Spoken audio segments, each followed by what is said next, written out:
Realer than real.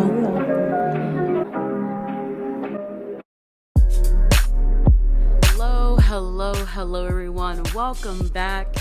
It's been a little bit. I think the last episode I posted, let me think. Hold on. It was Christmas Eve. Yes, my last episode I posted was Christmas Eve, which was maybe about maybe 4 weeks ago. So it's no way. Well, yeah, I mean, I guess it's just around a month that I took off. So I'm sorry. It's been a long time. I shouldn't have left you without a dope beat to step to, step to, step to, step to, step to. Okay, sorry. Am I really sorry though? Because I mean, at the end of this podcast, I surely would love to be able to know how many times I'm gonna break out in song. You know it's gonna happen. At least, probably, like honestly, it could probably happen at the very least 4 more times. But that's why you're here, right? That's why you're here, to join in on the random moments of breaking out in a song. But for whatever reason that you're here, I'm happy you're here. I'm happy to be here. Let's get into this intro. He's, she's, gays, theys, welcome back to the Realer Than Real podcast with your host and your literal internet best friend. I started adding that in there and we'll talk about why. Shamira. Sometimes in this world we can keep things real. We can keep things very real. But on this podcast right here, we keep things realer than real. How the hell are you? I hope your 2025 is off to a decent start. Although, just given everything that's happened so far in 2025, I can imagine that a lot of us are already exhausted. And that's scary. But yeah, I took a little bit of time off. It wasn't intentional. I was on winter break, winter holiday, as the girls over the pond say, which actually, now that I think about it, I actually really like the sound of winter holiday. And I don't know why we don't say it more often. I kind of like this, like, oh, I'm on holiday. I'm on holiday instead of like saying I'm on vacation. I'm on holiday. That's whimsy. And one of the things I want to do this year is find more ways to add whimsy into my life. Me and one of my friends from work, I don't know how this became a thing we talk about, but we always talk about like ways to introduce whimsy. Like just to find more ways to be whimsy just for the sake of it. Like twirl, when you're walking on the sidewalk, just like stop and twirl for a moment. Smell a flower or two. I don't know. Do something like quirky. I really just think we have to start doing this stuff. That's the only way we're going to be able to cope. But anyway, I was on holiday. It was on winter holiday. And it was nice having like the time off and whatnot was good. For those of you who don't know, I work in higher education. So I kind of have like an extended winter break compared to someone who like might work in an office job, I guess. So it's nice to have that extra time off. So Christmas happened over the break, of course. Christmas was good. I had a good time. The New Year's happened. New Year's was fun. I stayed in. I've only gone out once on New Year's, so I cannot definitively say whether or not I think it's overrated. The one time I went out, I went to a football game that morning. It was Ravens versus the Dolphins. So I went that morning, and then we went out that night. And when I tell y'all, I was tired, sitting down, and wanting the count to already have happened by 10 p.m., I said, oh, I'm not going out again.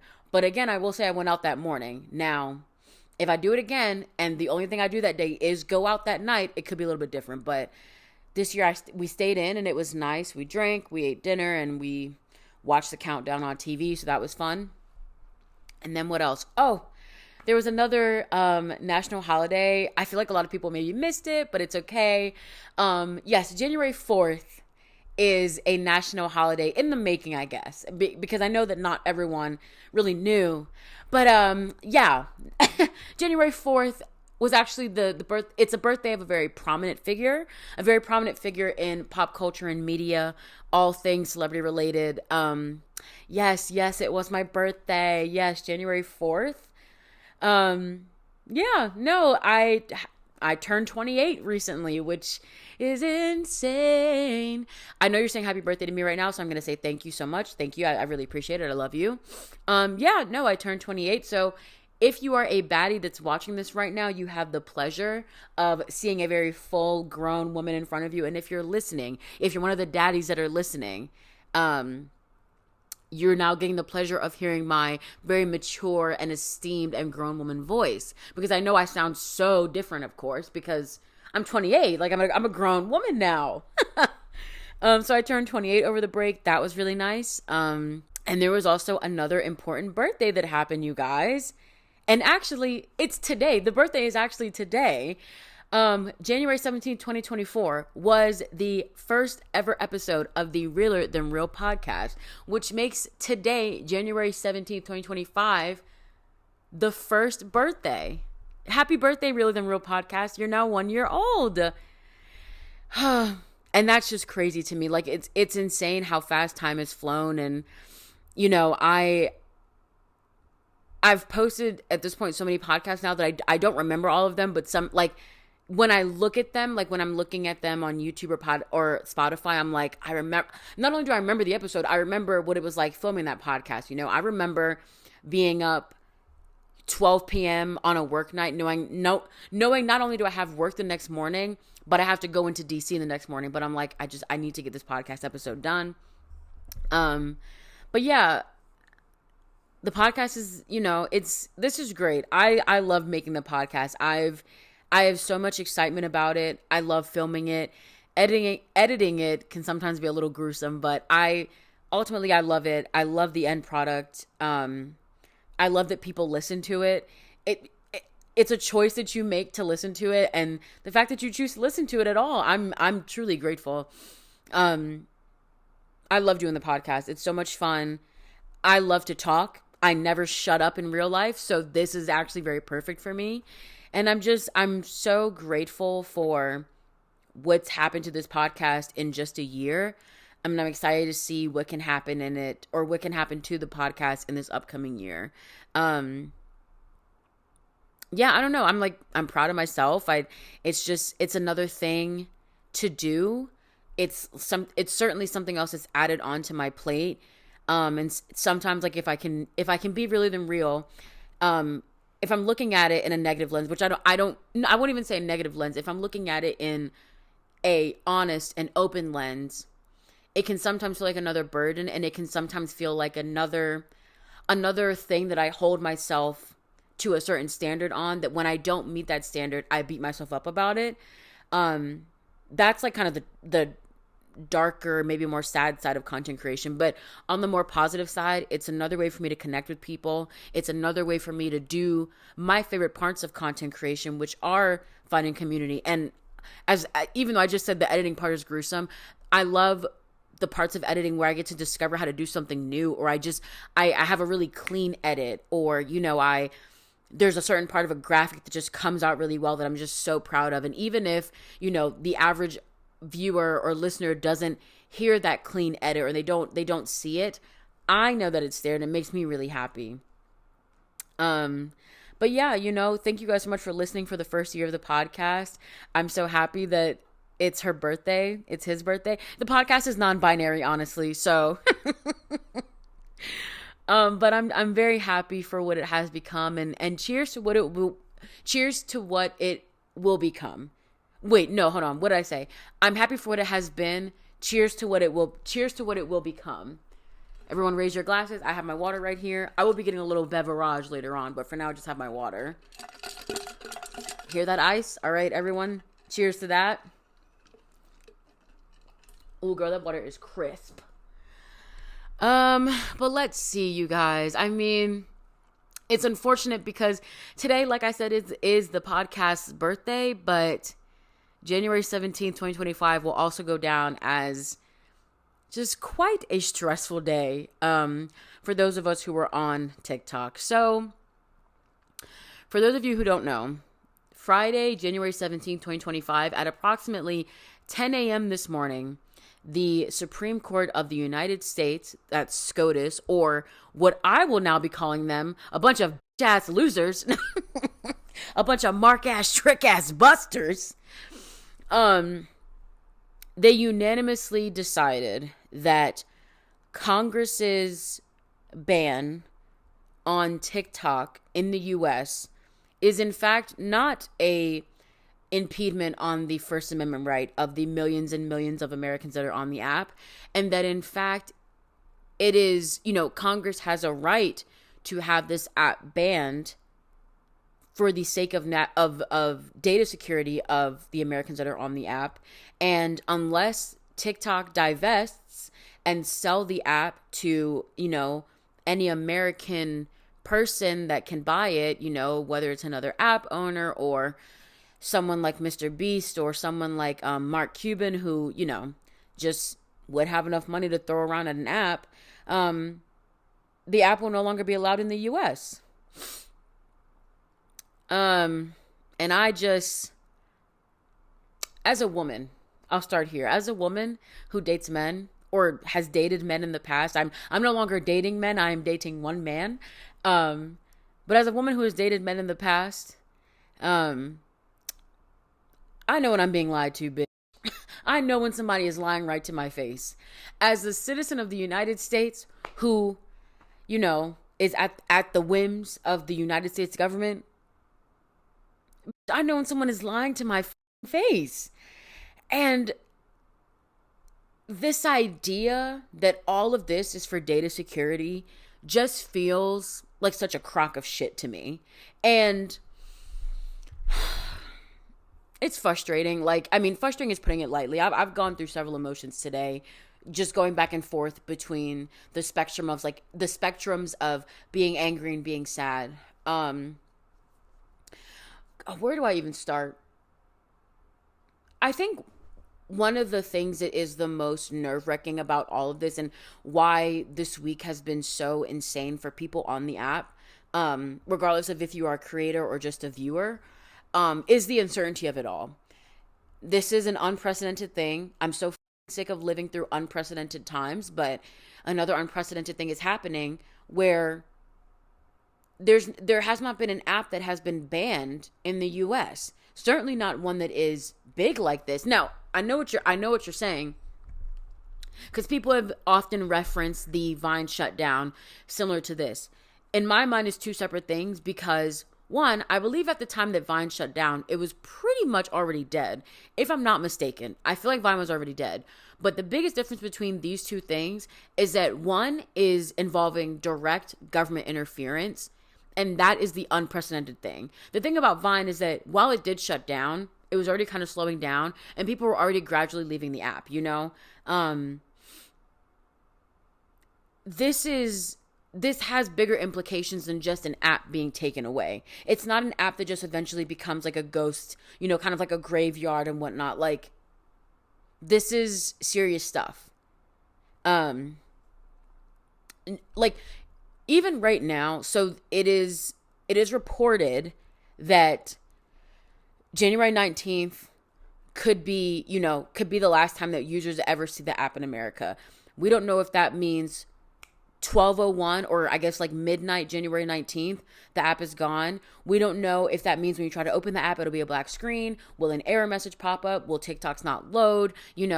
Will you have 10 hours to still use the app? And after that, it won't be gone. Like, no one knows what it's going to be like. And I think that is the most nerve-wracking thing. Speaking personally for myself, I'm thinking about myself and other creators who are in the Creator Fund. Even so, I'll just tell you guys this, the Creator Fund pays people out the 15th of every month. So we just got paid out for January 15th. What happens on February 15th? Like, I've still made videos in between January 15th and now. Like, what happened to the revenue from those? You know what I'm saying? Like, there's just so much uncertainty. People are asking, like, oh, if I have things coming from TikTok Shop, am I still going to get those? Like, we don't know what this looks like because it's something that has not been done yet.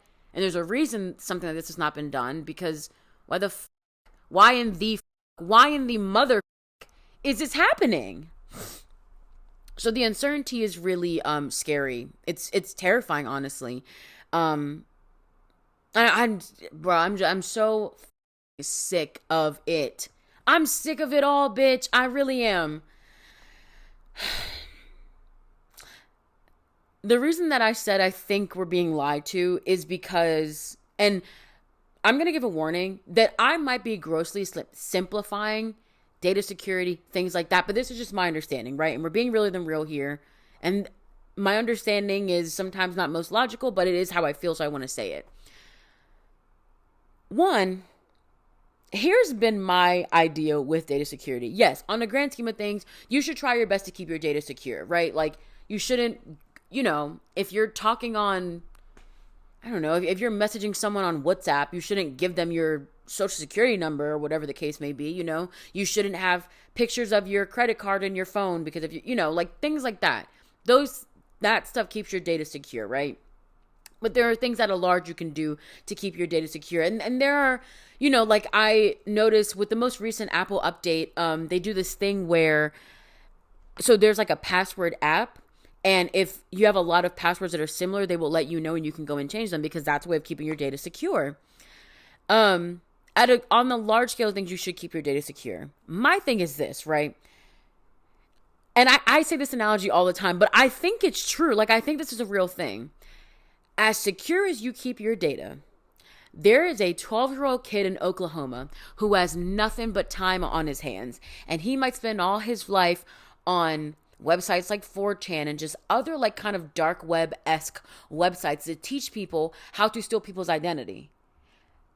I'm not saying this to manifest it for myself or anyone else, but truly, the internet is so big and so wide. Like, in an instant, your data could be someone else's, and you could have done everything right. Right, I'm like, I don't know if I'm maybe I don't know if I'm oversimplifying it or maybe just not understanding, but I feel like that is the case. Like, you might know someone who had their identity stolen, you might have been a victim of it yourself, or you just might have heard the stories. And a lot of those times that those people aren't doing anything super moronic with their data. It just happens because people are ahead of it. I'm not saying that just because it can happen, that doesn't mean we shouldn't have guidelines around it, but like, banning an entire app for that is insane to me. Banning an entire app because you think that they are selling our data to the China Communist Party when TikTok is not even allowed in China is insane. There's like it's like a meme, I guess, kind of like a reference that all TikTok people keep commenting like on different posts and whatnot. Because when Shou, the creator of TikTok, was being grilled by the Senate, this man, whoever it was, probably asked him he asked him the same question about 10 different ways, basically asking him if he was connected to the Chinese Communist Party. And he kept saying, Senator, I'm Singaporean. Senator, I'm from Singapore. I'm Singaporean. Like, but still, yet and still, somehow our government is convinced, oh no, they're selling it to China. Girl, China doesn't even have the app. The app isn't even allowed over there. So it's just like, it really feels like being a U.S. citizen really feels like,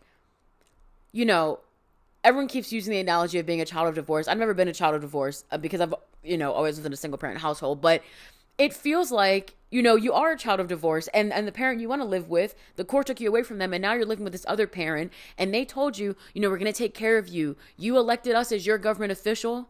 We're your parent and we're going to take care of you. And then you go to their house and, the whole ride there, they're like, oh yeah, we decorated your room for you really nicely. And we got all the skincare and body care and hair care products you like. And we stocked up the fridge. You're going to be good here. Like, you can trust us because we're the government. We're the parent that won you in a divorce. We're going to take care of you. And then you get to this bum ass, raggedy ass house and they got 3-in-1 shampoo. They got only bread and butter and a what is the thing called the water filter. They got bread, butter, and a Brita filter in the fridge. Come on, alliteration.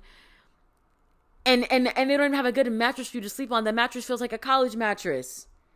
And you're like, oh, I don't want to be here. But they're like, oh, well, tough titties. You actually don't have a choice. You have to operate within this system now.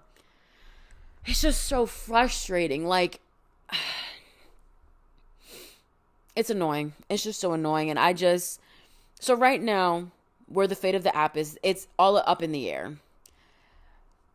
Biden and his administration have said, so Biden's administration, this has not come directly from him, but the administration has said that Americans can expect to not, the Americans, can I speak? The Americans can expect for the app to not go black January 19th. They are also now passing the buck over to Donald Trump because the app is supposed to go black the 19th. Donald Trump gets inaugurated on the 20th. So they're apparently passing the buck to him to say, hey, do something. Both Joe Biden and Donald Trump both were on board with getting rid of TikTok at first, but now they're both saying, oh, no, we want to keep it.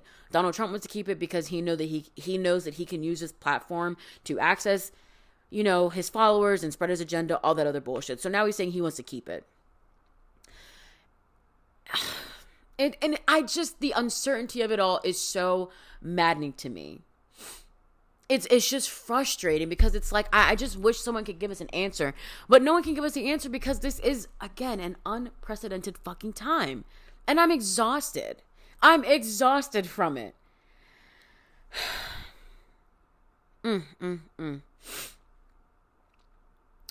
I will speak for myself and the impact that TikTok has had on me in a little bit, but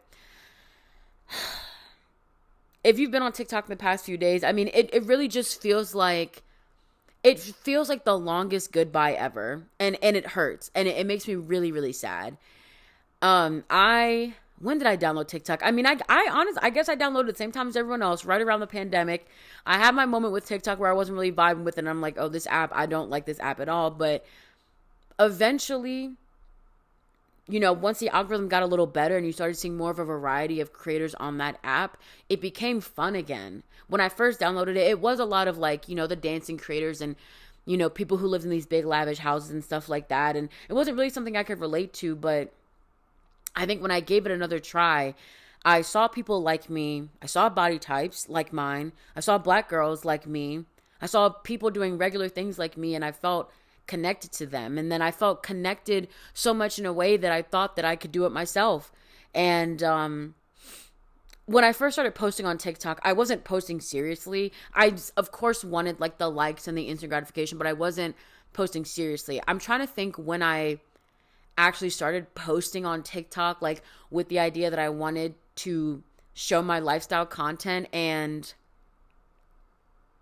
I want to say it was probably once I moved into this apartment. I feel like really that's when my lifestyle content really picked up for me. So 2022, and now here we are 2 years later, and I have 24,000 followers on TikTok.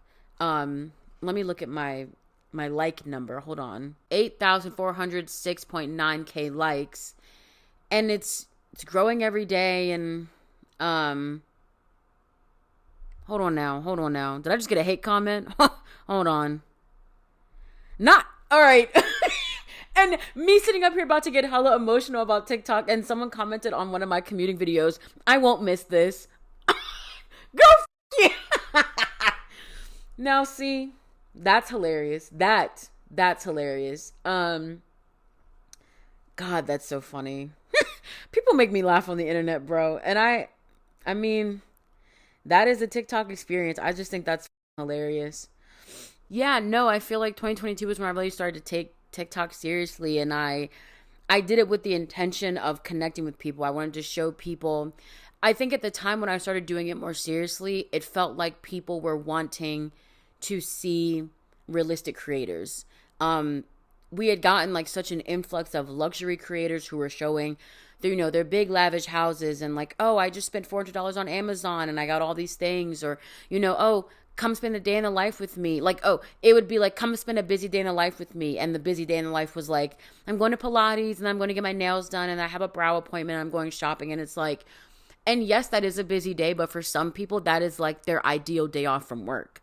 And so I really wanted to show people not only that there are regular creators out there, but like you can still glamorize your life, or not glamorize, but you can still romanticize your life and still have fun. I think that was the gap that I was trying to fill, is like all of the kind of like, oh, this is like my regular 9-to-5 life. It would be people kind of like not enjoying themselves. They'd be like, oh, I wake up in my shitty apartment with my uncomfortable bed and I use my old rotten face care products. And I'm like, okay, like, I know you're not rich, but we don't have to act like we don't enjoy our life in some capacity, right? I'm not saying that money can't make people happy. Like, I'm not saying money won't make people happy. I can tell you right now, even if I found $20 outside of my apartment door right now, girl, I'd be cheesing. I feel like I just came up in the lottery, but we can still enjoy our lives. And that's the content I wanted to make. And I did. And it connects me with people. And I found people that made the same stuff as me. And yeah, that's what I like the most. I think more than anything though, even the creators that like, you know, whether it's people that cook, they might make skits, they do cleaning videos, they do like shopping videos, they do ASMR, like TikTok had a way of making you feel like you were in a community with these people. Even if you're not in a community with the creator themselves, you're in a community with the people that are also enjoying that content along with you. It's just like people often like reference the best thing about TikTok being the TikTok comment section, and I'd have to agree. Like it's so like you'll get like a comment on a video and like just the replies to it, like it's TikTok. The slogan I think for TikTok is like discover people, and that's what you do on there. You find people that have the same interest in you. You know, sometimes you'll open TikTok and you might see like an edit or like someone will have like a take and you're like, damn, like I really don't have any original experiences or crushes, but that's fine because it creates community. Like what, like I knew other people did this, but like one of the most relieving things for me was like the fact that there's this one creator who I think they might be British or something, but a lot of his content is like me at 4 a.m. in my room on the third leg of my global tour. And he's like, he is performing like, he's using sounds from artists performing live, but he's like performing it like himself. And I'm like, I never thought that was a niche experience. But like, if I can be honest, when I'm in here, oh, the whole apartment is my stage. And I have my headphones on and I'm, yeah. That was a good ass run, bitch. But like it's moments like that where I'm like, damn, like I don't have any original experiences, but that's in a good way because I know we're all doing the same things. We really are truly all connected. And just like that beauty of it all is what I'm going to miss if the app really gets banned. I don't feel that community on such a large scale on other apps. Twitter, it's almost like people on Twitter argue for fun. I've been looking at replies of tweets recently, and I just feel like people love to argue on that app. Like, honestly, let's open it now. I'm going to open Twitter now. I'm going to choose a random tweet, and we're looking at the replies, and it's always just someone arguing. Like, okay, this person tweeted, I applied for 78 jobs in the past week and haven't heard anything from anybody. And someone said, don't you think it's time you change your approach then? Like, I'm telling you right now, if someone made a video on TikTok saying like, oh, I sent out 100 job applications last week and haven't heard back from anyone, someone would stitch that video and actually be helpful, give them advice, or at least people would commiserate in the comments in a way that makes you realize you're not going through something alone. Twitter is a very divisive app. Yes, Twitter has some amazing moments. Twitter's very hilarious, but sometimes it's too much arguing. Instagram, girl, f you. I guess I'll get to that in a minute, but like Instagram, I think because we've all had Instagram for so long versus TikTok being relatively new, I felt confident posting anything on TikTok, even though I knew people from like college and high school and even some people from middle school and elementary school would find me. I felt confident because like, it's like, okay, like you're seeing this, but there's also someone who doesn't know me seeing it at all. And that's really cool. Instagram is way more people that you've known in your life. And something about it it doesn't feel right. Also, the culture on Instagram is very weird because it feels like everyone just wants to be a troll. Everyone just wants to make fun of you for doing something. Something about the Instagram comment section is just not it. I mean, like, there's literally like a running joke on the internet where it's like, if someone posts like a video that's meant to be genuine, it might be a little bit cringe on the surface, but it's meant to be genuine. Someone will comment on TikTok being like, post this on Reels, because the joke is that people on Reels are like basically bullies. So that's that. YouTube is good. YouTube is a fine app, but it's just like YouTube Shorts don't really give what it needs to give. I think for me personally, it's just like with the content that I make on TikTok, YouTube's biggest issue is that copyright thing. Like, we got to lift that copyright, babe. We got to lift it. Because sometimes I got to use a Beyonce song for something. So now what? Now what? Yeah. So in response to TikTok being banned, there's been a couple apps that people have been talking about going to. Of course, you know, it's the already existing video platforms like Instagram, like YouTube. Instagram, I don't know. I don't know about. I think the biggest thing for me as a creator, Instagram doesn't monetize, and whereas though TikTok does. Um, but I don't know. Instagram for me is just, it doesn't feel. I know that a lot of people have been following me from TikTok on there, so I will try and still post content on there, but oh God. I also like don't want to use a Facebook related app because I want to stick it to Mark Zonky Donkey, and be like, oh, we're gonna all divest from Facebook. Because he's been a big supporter of the app, I imagine because he's been a big supporter of TikTok being banned, I imagine because he wants to buy it, and Shochu was like, girl, you, get away from me before I pepper spray you. And so he, of course, would love if everyone flooded to Instagram. You know, TikTok is probably, I mean, not TikTok, but YouTube is probably where I'll go, but like, God, I just love short form content so much. I think it's so special. But then, you know, there's been other apps created. There's an app called Lemon8, which I think is already connected to your TikTok account, but I don't really know if people are trying to go there. I might go there to see what it's giving. I've heard it's like a mix of TikTok and Pinterest, and I'm curious to know what it's like. The biggest thing that has come from all this, though, is that now people are downloading RedNote, which RedNote is basically like a Chinese version of TikTok. I guess like it's mainly the languages it's mainly in are like Mandarin, Taiwanese, I think, and I'm assuming Chinese. I could be wrong on that detail, but isn't it such a gag that like the app that everyone is flooding to is originated in the same exact place that the US government is trying to quote unquote save us from? Which to me, if I'm a government official and I hear that RedNote is now climbing to the top of like the app charts, at some point as a government official, and this, I just don't think that people that work in politics have any type of like, they don't know how to humble themselves or like admit when they were wrong. Because if I see that and I'm like, oh, they're playing in our faces right now. Like literally American citizens are saying, oh, I'm going to make my username on RedNote my social security number so that my Chinese spy can get promoted faster. Like, we're just not afraid of this data thing like they want us to be.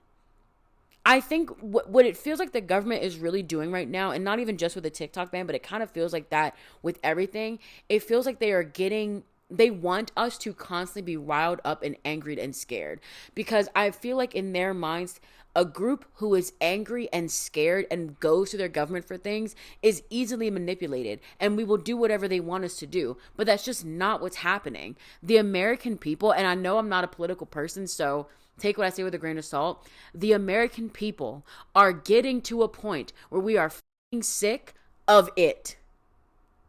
Now, if I say my theory, y'all might look at me like, oh, Auntie needs to put on a tinfoil hat. She's acting a little crazy. Hear me out, and I'm going to hold your hand when I say this. You know how last year Cat Williams went on the Shannon Sharp podcast, and he was exposing all these truths, or I can't say if they were truths or not, but he was exposing a lot of things about Hollywood, and that kind of opened up this Pandora's box in Hollywood for all of 2024, where a lot of powerful people were connected with a lot of shady and gross and disgusting things. And because of that, some of those people are now in jail. P. Diddy, I forget his name, but like the owner or like CEO or whatever the case of Hollister, in jail. There's a lot of people who have been connected to a lot of disgusting and dirty and violent and harmful things that are going to pay for what they've done. That was 2024. Here's Auntie's crazy tinfoil hat theory, right? Luigi Mangione, the internet's boyfriend, my boyfriend. No, I mean, but yeah, he allegedly, right? We have to say allegedly. Allegedly, he did what he did, right? The government wanted us to be upset about it because they're like, oh, you guys, he may or may not have shot this person. Like, how could we not care? We as the government, or we as the American people who have all been a victim to the healthcare industry, saw what happened, saw what allegedly happened, and said, yeah, ciao, anyways, so I guess I'll go buy my eggs that are $10. You know what I'm saying? Like, they wanted us to be upset about this, but in reality, we're sick of being taken advantage of by the healthcare industry. Because it's coming out of all of our checks. We all pay for health insurance. I'm assuming. I'll speak for myself, I guess. I pay for health insurance, right? But I'm still being taken advantage of by the healthcare industry. So no, I don't think he did it. And if he did do it, I don't give a damn. I feel like Luigi doing that is going to be the tipping point for Americans to hit that bubbling point. I'm not speaking anything into existence. I would sure hate for this clip to end up on Fox News of people being like, they're starting. It's starting. But it just gets to a point where it's like, we're electing these people. Our tax money is going towards this stuff. Y'all are making decisions that are going to affect us. And you are not considering us. You're not doing things right by us. You are doing things at the cost of us. At what point do we get a chance to say, no, I don't want this anymore? So, it's exhausting. It really is. And be honest, like I'm saying all this. I'm saying that the American people could finally push back, right? Could happen. That does not come without discomfort and without strife. And it doesn't come easily. And I think I'm afraid of what this year could look like. I'm oddly optimistic as well, but I'm also afraid of like what the fallout of all this could be. Ultimately, it just kind of feels like the government is not afraid of the American people anymore because they feel like they hold all the power.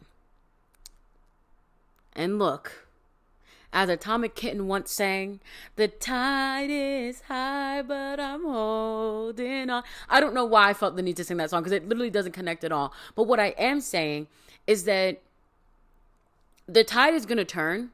I do think, what happens when you poke the bear? What happens when you touch the hot stove? What happens when you keep doing wrong by someone? Eventually, it might take them a little bit of time, but eventually they're going to say, can you stop before shit gets real in this? And that's what I feel like the American people are going to do. If it's all really said and done on Sunday, I'm going to miss my mutuals on TikTok. I'm going to find them other places, though. I do have a plan to, like, message all the people I need to and be like, hey, obviously we have the other apps, but there are some of my mutuals that, like, I truly consider them, like, my good friends. And I, like, want to stay connected with them throughout all of this. But if it really is all said and done, there's just so many things that I'm going to miss about TikTok. Like, this whole episode could be, a TikTok related episode. But I don't want to do that the whole time because I don't want to talk about it the entire time. And I'm sure I'll have many more thoughts depending on what happens. God, it's just some of like I love that when you're on TikTok, like you just have things that like only you understand on that app. Like I will make references to my boyfriend. He's chronically online as well, but there are just some references he doesn't get. And I'm like, because you don't have TikTok. And I think I'll miss that like hidden, that like kind of that in crowd lingo, like just certain references. And I'll just miss it. And I know like a lot of the creators that I enjoy, I can go follow them other places, but it just won't be the same. And it's really unfortunate. But even beyond the creator side, I think the thing that is most disheartening is that there are so many people on that app, small businesses, people who have been able to pay off student loan debt, like regular people who have been able to build entire careers because they quit their jobs and they decided, I'm going to put all my ducks in a row on TikTok because I'm going to use my platform to educate people. There are women that I follow who teach women, financial literacy. There's people who make like home content, like, oh, here's some grandmotherly or motherly advice if you never got this growing up. Those are the kind of things, right? TikTok is a lot of things, but social media in general is a lot of things. But TikTok is the only app where I truly felt like I learned stuff from people. And I learned things that, how else do you learn this stuff sometimes? Like, I learned how to properly cut things. I learned how to dice an onion. Could I have looked it up on YouTube? Yes. But TikTok makes the content accessible, it makes it digestible, and it makes it just fun to engage with and watch.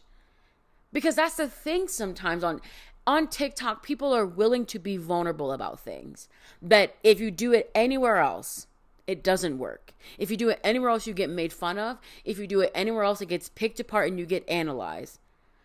A woman can come on TikTok and say she's been in a domestic abuse relationship for X amount of years and she's trying to leave. If she puts that video on any other app, she gets picked apart. There gets a meme made out of it. There's no support for that person. I saw someone earlier on TikTok talking about how there was a woman in a comment section, or a person in a comment section, saying that they were a war vet, they lived in this area, and they've been homeless for, X amount of years, and they need some help or whatever. And someone replied to that comment and said, oh, I know the city that you live in. I know where you live. You can go talk to this person. They will help you. That community doesn't exist anywhere else on the internet. The internet has become such a gotcha culture, such a, oh, I know you ain't laughing culture, that we can't help each other anymore. TikTok is the only place that happens. TikTok is the only app that I can go on and I see someone who has a chronically, they have a chronic disease, and they say, hey, I'm really behind on medical bills. You don't have to donate me any money. If you would like to, you can. But just by you interacting with this video, you will help me reach my financial goals so that I can pay for X, Y, and Z. It doesn't happen anywhere else.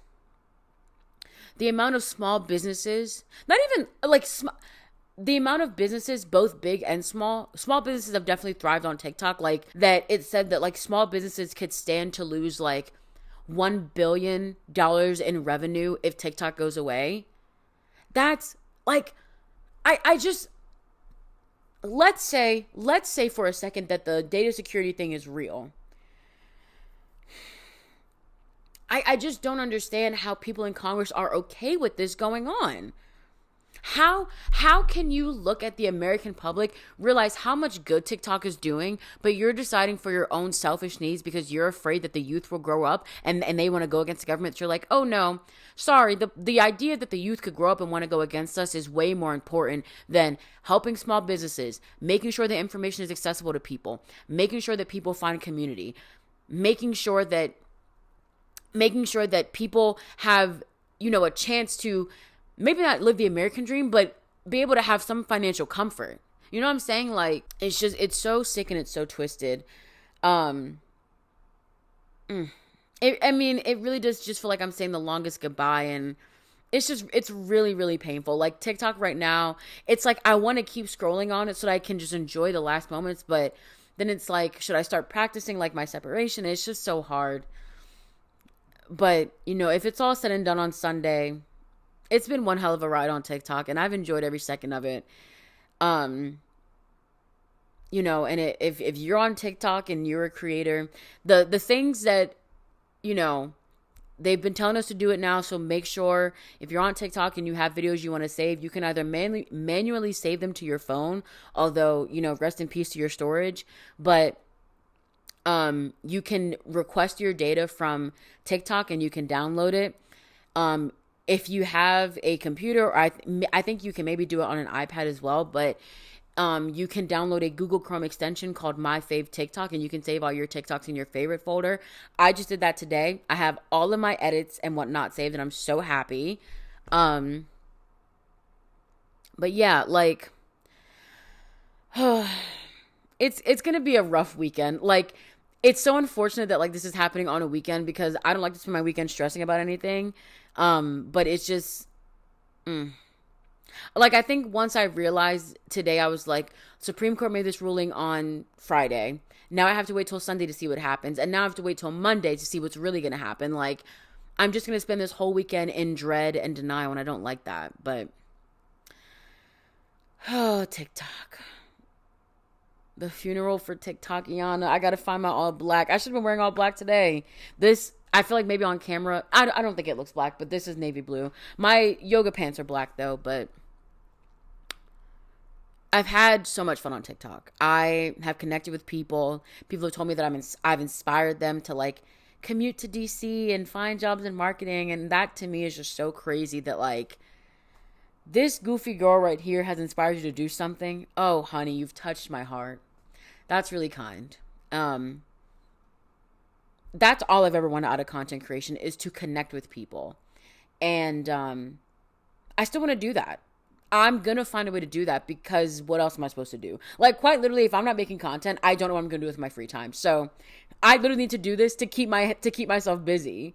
But there's just no way that I'm gonna say goodbye to the community that I've built, a community that has trusted me to make content that doesn't sell them anything and just shows them that, yeah, life can be simple, and even if you can still find the pleasures in everyday things, like like working from home, like going grocery shopping, like cleaning your apartment. But yeah, I've talked about this for quite some time now, and I think I might be ready for just a little bit of a break. But my parting things that I will say, I'll speak to all my creators on TikTok first.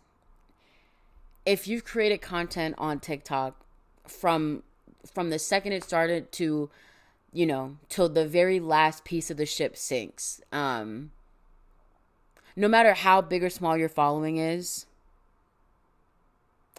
I hope that you get everything you've ever wanted. Oh, Sham might cry. Oh no. I hope that you, God, I hope that you know that your goals are not too big, and that there's not a glass ceiling that you can't break through. I hope you know that there are people out there that want to hear your story. No matter if you think that you don't have the newest items, you don't have the prettiest luxury apartment, someone out there wants to see your content, and they will be so happy when you post every day. I hope you know that your story touches people in a way that sometimes you can't even imagine. Even if it's just you cleaning your apartment and like showing how you organize things, people appreciate it. Even if it's just you making dinner for your family, people appreciate seeing it. And I hope that you know that as a creator. And I hope that you know that some of the sadness surrounding this app leaving could be very much because of the content that you've made that's touched someone. Like, someone right now is sitting at home sad, being like, oh, I'm the Mrs. Creator, and I hope they post the same stuff somewhere else. But I hope more than anything that, oh God, oh my goodness, I'm like bawling. I hope you get what you deserve in life, because I know how hard I've worked to put out the content over the past few years. I know how hard everyone else works. And I really hope that we all get what we deserve, which is a community that supports us and endless opportunities from it. To all my viewers on TikTok, the people that signed on every day just to watch other people do the things they like to do, I hope that you know that your support has meant the world to a creator. Even if you're just a silent viewer, if you just like the video and go on, that has meant something to that creator, no matter how big or small their platform is. If you've left a comment under a video and it keeps getting likes, that has meant something to that creator. I hope that you know that as a viewer, you weren't alone. I hope that you, oh God, I'm a mess right now. But I hope that you, I hope you found the community that you were looking for. I hope that whenever you needed to know how to make a dish, or, where to get the latest fun clothes, or, learn the latest hack, or pick up a new hobby, I hope that you were able to find just that. And I hope that whatever you wanted to get from the app, every second, every hour, every day that you were on that app, I hope that you got exactly what you wanted. And I hope that you felt like you had an active role in whatever community that you felt like you belonged in on that app. And I think, oh my God, woo, oh my goodness. I have tissue back there, but I'll get it when I go to break, I guess. But I hope for all of us that we find community somewhere else. I think for all the goofy, silly things that have come from TikTok and all the stupid things and even some of the bad things that have come from TikTok, I think so much good has come from it. And I don't see a world existing where we all don't find each other again. So, whew. Oh boy, that was a lot more emotional than I thought it was going to be. Oh God, okay, I'm going to take a break and we'll be right back. Oh my God, okay.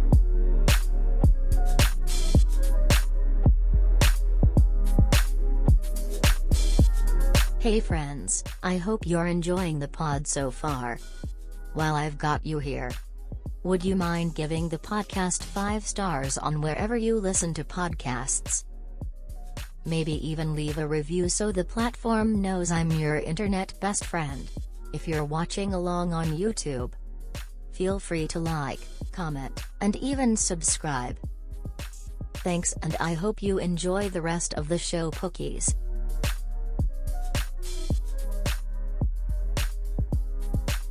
Alright, we are back. I've calmed down. Thank you all for still sticking around after that. I thought oh, my back. Wait, hold on now. See, now 28 is starting to hit me a little hard. I had a feeling I was going to cry. Earlier when Jared was over here, I was just talking about how, not to keep continuing the same topic, but I just wanted to add this part in.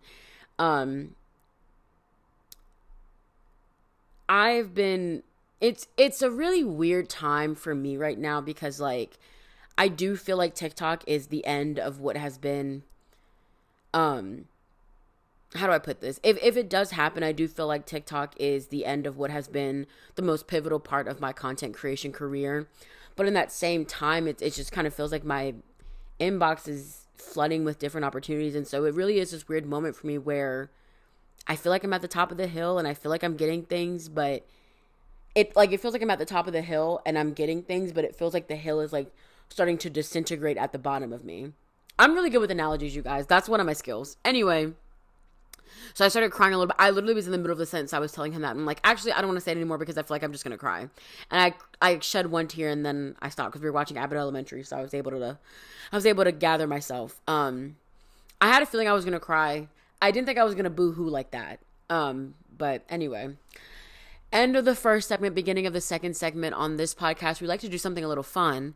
And I like to talk about things I've been enjoying recently. But also, I guess since it's the 1-year anniversary, I could bring back something I used to do before, which is Drinks of the Week. If there's any new listeners out there, I used to do a mini segment in the beginning of the second part of the podcast where I would introduce a drink of the week because I'd always have something fun I was drinking during the podcast. I've recently changed it, but now on the 1-year anniversary of the podcast, the 1-year birthday, I have a drink with me. It's not necessarily a drink of the week because I don't necessarily like them. I took a risk. I got something new from the liquor store and I wanted to try it. So this is the Salt and Sand Agave Margarita Cider. I love a cider. Look, Spotify, Apple, YouTube, I am a 28-year-old woman. So this is appropriate. I should have grabbed a koozie, but I didn't.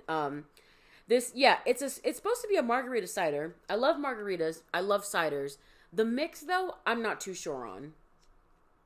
And I think it's because with this drink specifically, like you can smell it the second you open it and it smells very lime forward and not in the best way. The smell is just very interesting. And the taste is like, it's not the margarita that Sham likes. One thing about me, I drink for taste. I know a lot of people don't. Some of y'all out there just like to drink for the feeling. Not me, girl. I want something that tastes good. I'm not always trying to get drunk off my ass off of 2 sips from a drink. I'm trying to enjoy myself. Of course, if I'm drinking and I'm like, I'm out, I'm drinking to get a little tipsy, but I'm not drinking to get blackout drunk. Make me something that tastes good. Don't give me something that tastes like gasoline and rubbing alcohol mixed together. This is not that. This is fine. It's not sweet enough. It's just not sweet enough. But it'll do. This is what I'll be sipping on for the rest of the pod, maybe. It's all right. But let's see here. Things that I've been enjoying recently. Let me see. Well, for those of you who don't know, I love to make coffee at home. Because I love to not spend money on coffee anymore. I've gotten out of that stage of wanting to, incorporate running to Panera or Dunkin' Donuts or whatever local coffee shop is near me.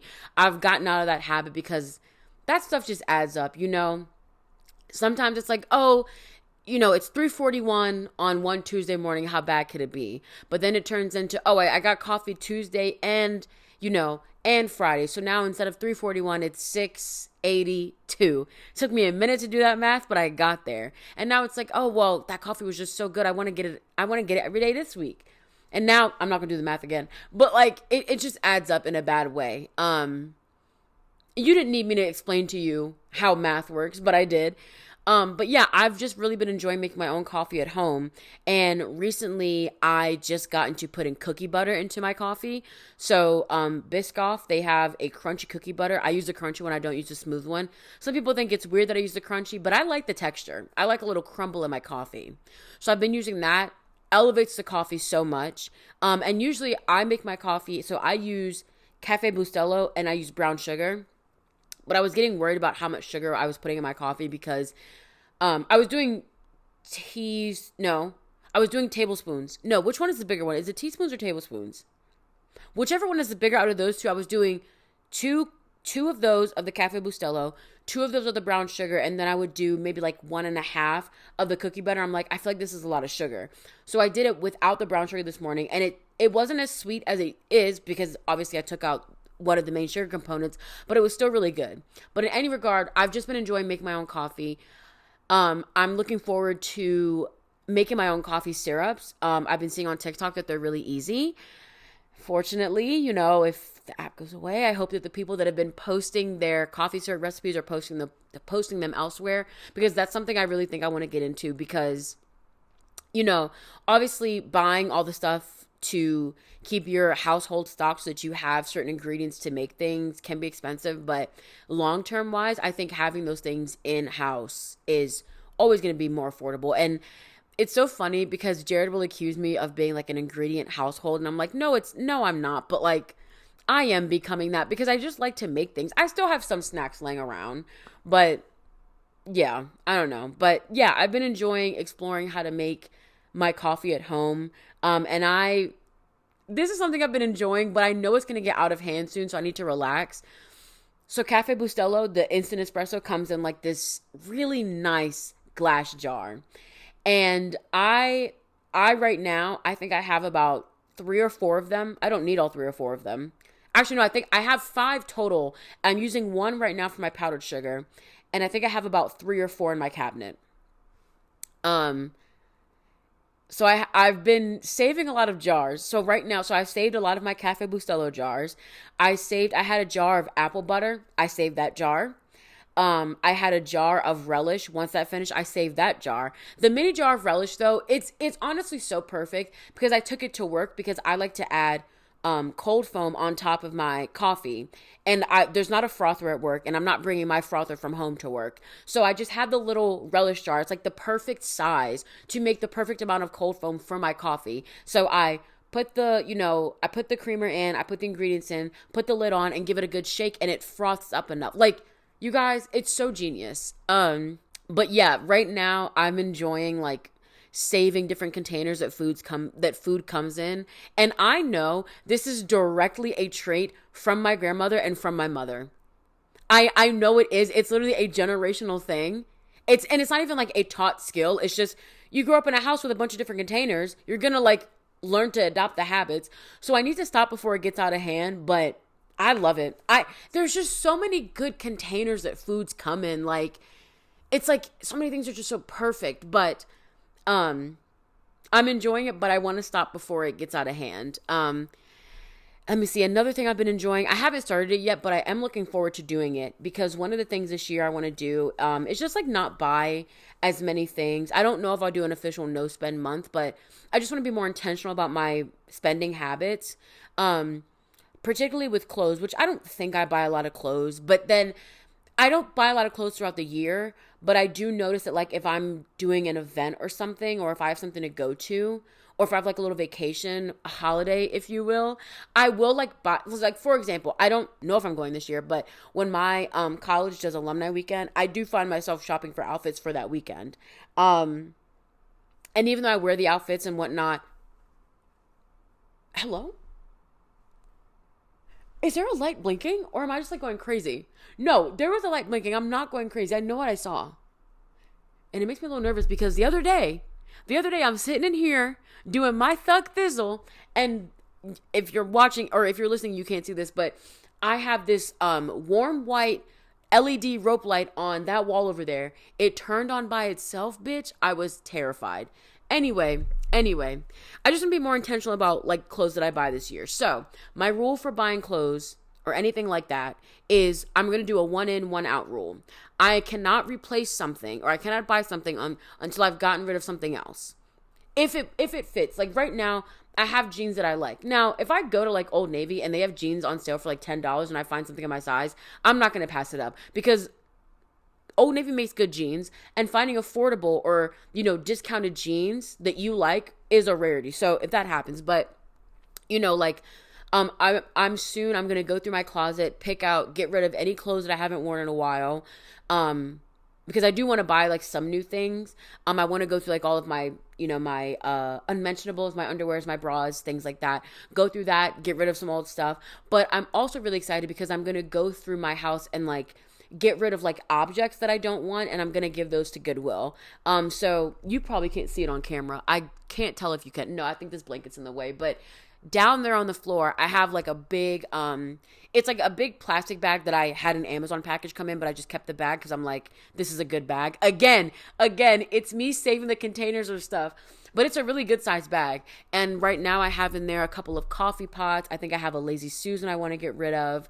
And just some like random things. Cause I just, I live in a studio apartment. And of course I'm a bit of a maximalist, but I don't want things just sitting around. But I also think about, it's this light that's blinking. It's fine. I realized it was this light. But I also think about, eventually when I move, I don't want to have, like, moving already is so stressful. And the idea of, like, you having so much clutter and, like, packing is already stressful. It helps if you are packing things that you actually want to keep with you. Instead of, like, oh, I have to pack, but I also have to go through and throw away things. It's just too much. So, but yeah, I'm looking forward to doing that and just kind of going into the year with like less clutter. Like I think the day before New Year's Eve, I cleaned up my junk drawer at my desk. I got rid of so much stuff. If I still have the picture, I'll insert it here so that if you're watching the podcast, you can see it. But I got rid of a lot of junk. I was able to sort out a lot of stuff. I feel like such an adult, but I have one of those like accordion folders that I keep all of my important documents in. So I organize that. So like my junk drawer is good. I cleaned out like my extra like office supplies drawer. So I'm just like feeling really good about all of the cleaning and organizing that I'm doing. Yeah, so that's exciting. But yeah, I think those are all of the main things I've been enjoying. I want to talk about something else I've been enjoying, but it'll become a bigger topic. But, ladies and gentlemen, I've been enjoying Beyonce, which I know it's like not a new thing around here for me to enjoy Beyonce, but I want to take your hand and I want to travel back in time to Christmas. Christmas, if you were sat like I was, for two reasons. I did have some interest, a minor interest in watching the Ravens versus the Texans game.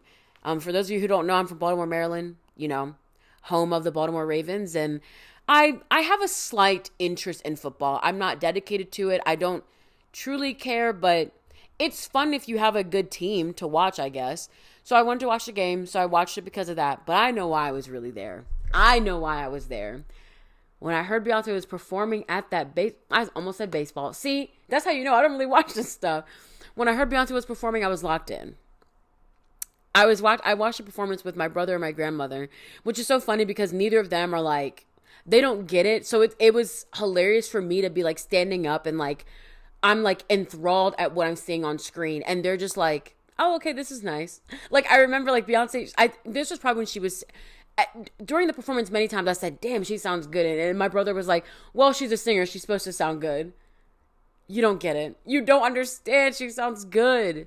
But if you haven't watched that performance, luckily for you, Netflix has put it on Netflix separately. Like, you don't have to watch the entire football game. You can just watch the 13-minute-ish performance of her doing songs from Cowboy Carter, and it's incredible. I've watched it so many times. I've gotten emotional pretty much every single time that I've watched it because it is just so good. I mean, the reason I think I enjoyed, well, for those of you who don't know, the performance is centered around her second album, her second album of the 3-act series. So obviously we know the first act was Renaissance, the second act is Cowboy Carter, and the third act is a mystery of what it will be. A lot of people are thinking it'll be rock, but only time will tell. It was exciting to see this performance because it only hit me while, like, so she performed, let me see if I can remember the order. She performed 16 Carriages, Blackbird, Yaya.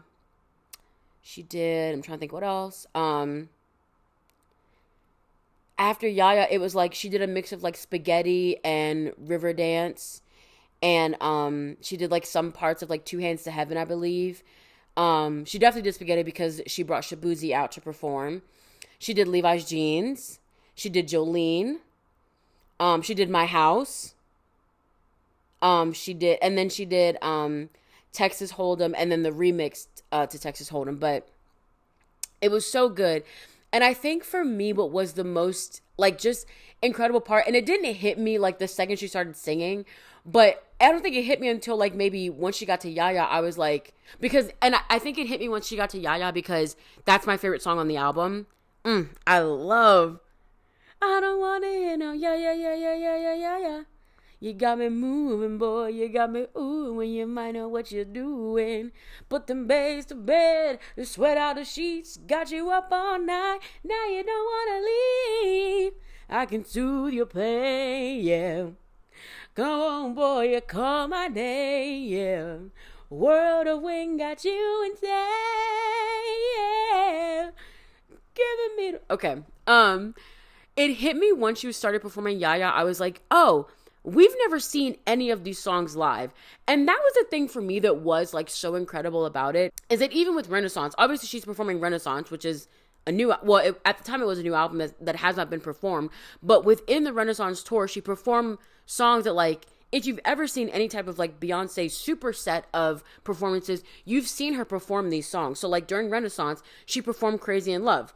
I've heard live versions of Crazy in Love, and I've seen her perform it for other things. So I knew kind of what it would look like.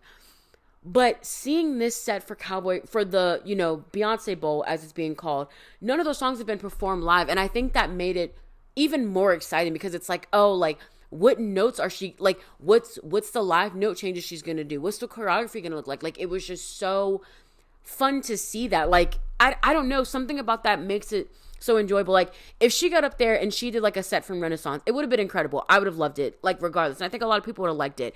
But these were songs that we had not seen live yet. It was just so cool to see it from that perspective. From another perspective, you know, like I said, Yaya is one of my favorite songs in the album. I would say if I had, like, and I'm going to be vulnerable. I'm going to be realer than real and say this. While I do like Cowboy Carter as an album, there are definitely some skips for me personally. Maybe after hearing them live, I might not skip them as much, but not every song hits the mark for me on Cowboy Carter. Whereas with Renaissance, every single song, every single time. I'm a Renaissance girl through and through. I do like Cowboy Carter a lot though. But if I had to choose a top 3 from the album, even songs that she ended up not performing for Beyonce Bowl, or I'll do like a top 5 and I'll put them in order. Yaya's definitely at my top. I love Yaya. It's fun. It's like, it's loud. It kind of has like a rock feel. Kind of reminds me of a Tina Turner song. Like, it's a fun song.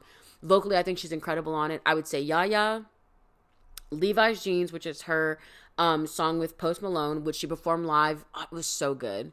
Side note, I never saw the Post Malone hype, and I still don't now. Please calm down. My favorite thing is, like, I guess everyone seeing him perform that, everyone was like, is this a safe space? No, it's not. He's not ugly. It's just like, calm down, y'all. But I'm going to say Yaya. I'm going to say Levi's Jeans. Two Hands to Heaven. Two Two Most Wanted, American Requiem. American Requiem. Them big ideas. Yeah. I mean, so fucking loud, dude. Shut up. Look at here now. Okay. I do really like American Requiem. What a good song to start out with. And then honorable mention, I think, would be 16 Carriages. 16 Carriages. That's such a good song. But no, it was just so cool. But like I said, I get emotional when I watch it. And I was talking about it on my spam Instagram account. Something about Beyonce is just so inspiring to me always. And it's not even, it is her work ethic. Like, if you're a fan of Beyonce and you've watched any of her documentaries, she talks about all the time the amount of work she puts into something. Or she even shows you, like, I think about Homecoming when she shows, like, the rehearsal process for doing some of the sets. Just, like, looking at her, learning the moves. Like, it's just, she is an incredibly hard-working person. And it is no mystery to me as to how she got where she got. Yes, she's talented, and yes, she's been named for herself, but more than anything, it is her hard work, and it is her work ethic that has gotten her to where she's gotten to. So, but like, to me, it's just like, I don't know if Beyonce's going to retire after Act 3. I don't know what the future holds for her, but she has just worked so incredibly hard to become Beyonce. You know what I'm saying? Like, that one clip from like that talk show where Whoopi Goldberg's talking to Beyonce and she's like, "You are Beyonce." And Beyonce's like, "Thank you." Like, I don't know what that moment was, but like, she has worked so hard to become the Beyonce that people don't play about. Like, obviously every artist is going to have their stands that ride hard for them. But to me, and I'm a Beyonce fan, like, I'm a Beyonce fan through and through. I'm not going to argue with people online about it, but to me, it baffles me that people can contest her artist ability and her ability to be recognized as an icon in the industry and a standard in the industry for someone who has been working as long as she has been working, put out the level of work that she has put out, and consistently broke barriers and consistently just been like, even me saying she's been an incredible artist is a drastic understatement, because it's more than that. Like, girl, it's Beyonce. Like, the level of talent and the level of artistry and just how involved she is with every part of her process of what goes into any part of her making music, whether it's the production of a song, the vocals, the arrangements, when she's getting involved in the set design of things. Like, she has a hand in all of that. And I'm not saying it makes you less of an artist if you have less of a hand in any of that, but to know that she puts forth that extra effort because she cares so much about the craft of how her work is being consumed is incredible to me. And so when I'm watching her perform Cowboy Carter and I'm looking at certain camera angles and like the way that the dancers like move around her, like knowing that it's all intentional and nothing truly is by chance, it's more incredible.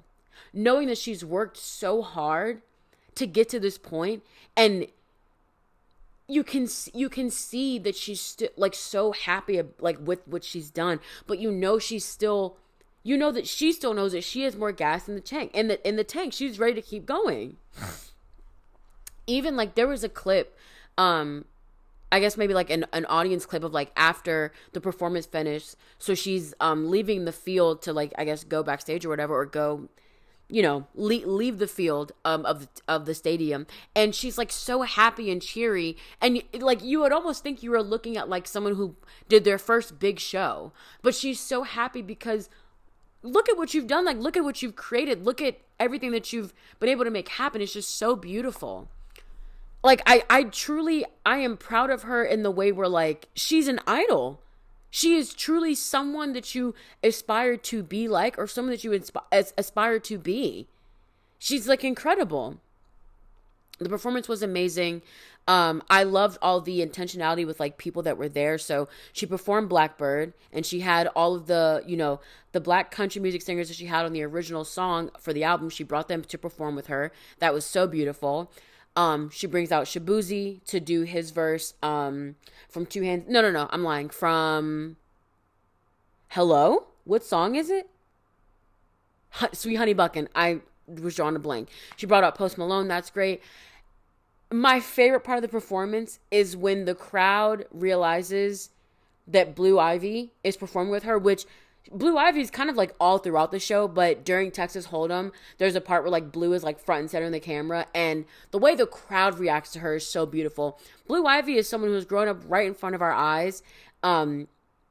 Seeing her perform with her mother for the Renaissance tour was truly magical, and hearing the way that Beyonce talks about how proud she is of her daughter and how she sought to protect her from, you know, how harsh the general public can be, but how persistent her daughter was and wanting to be involved in this level of artistry is really incredible.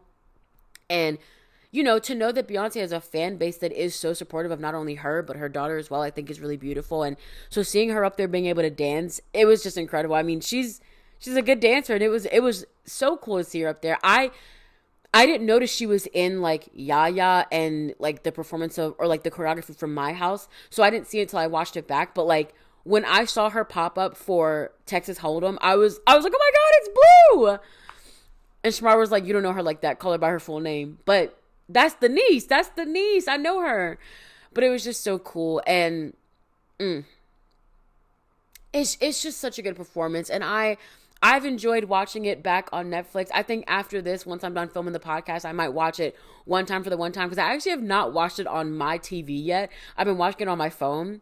But I've either just watched it on my phone or I've listened to it on SoundCloud, and it's just been good. It's been good every time. So, yeah, I've really been enjoying that. I've been enjoying just listening to artists who care about their artistry. Music right now is really fun. I really have been enjoying just the music that I've been listening to.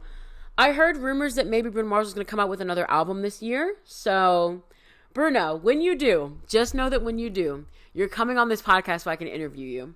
Someone send this to him and let Bruno Mars know I'm his biggest fan.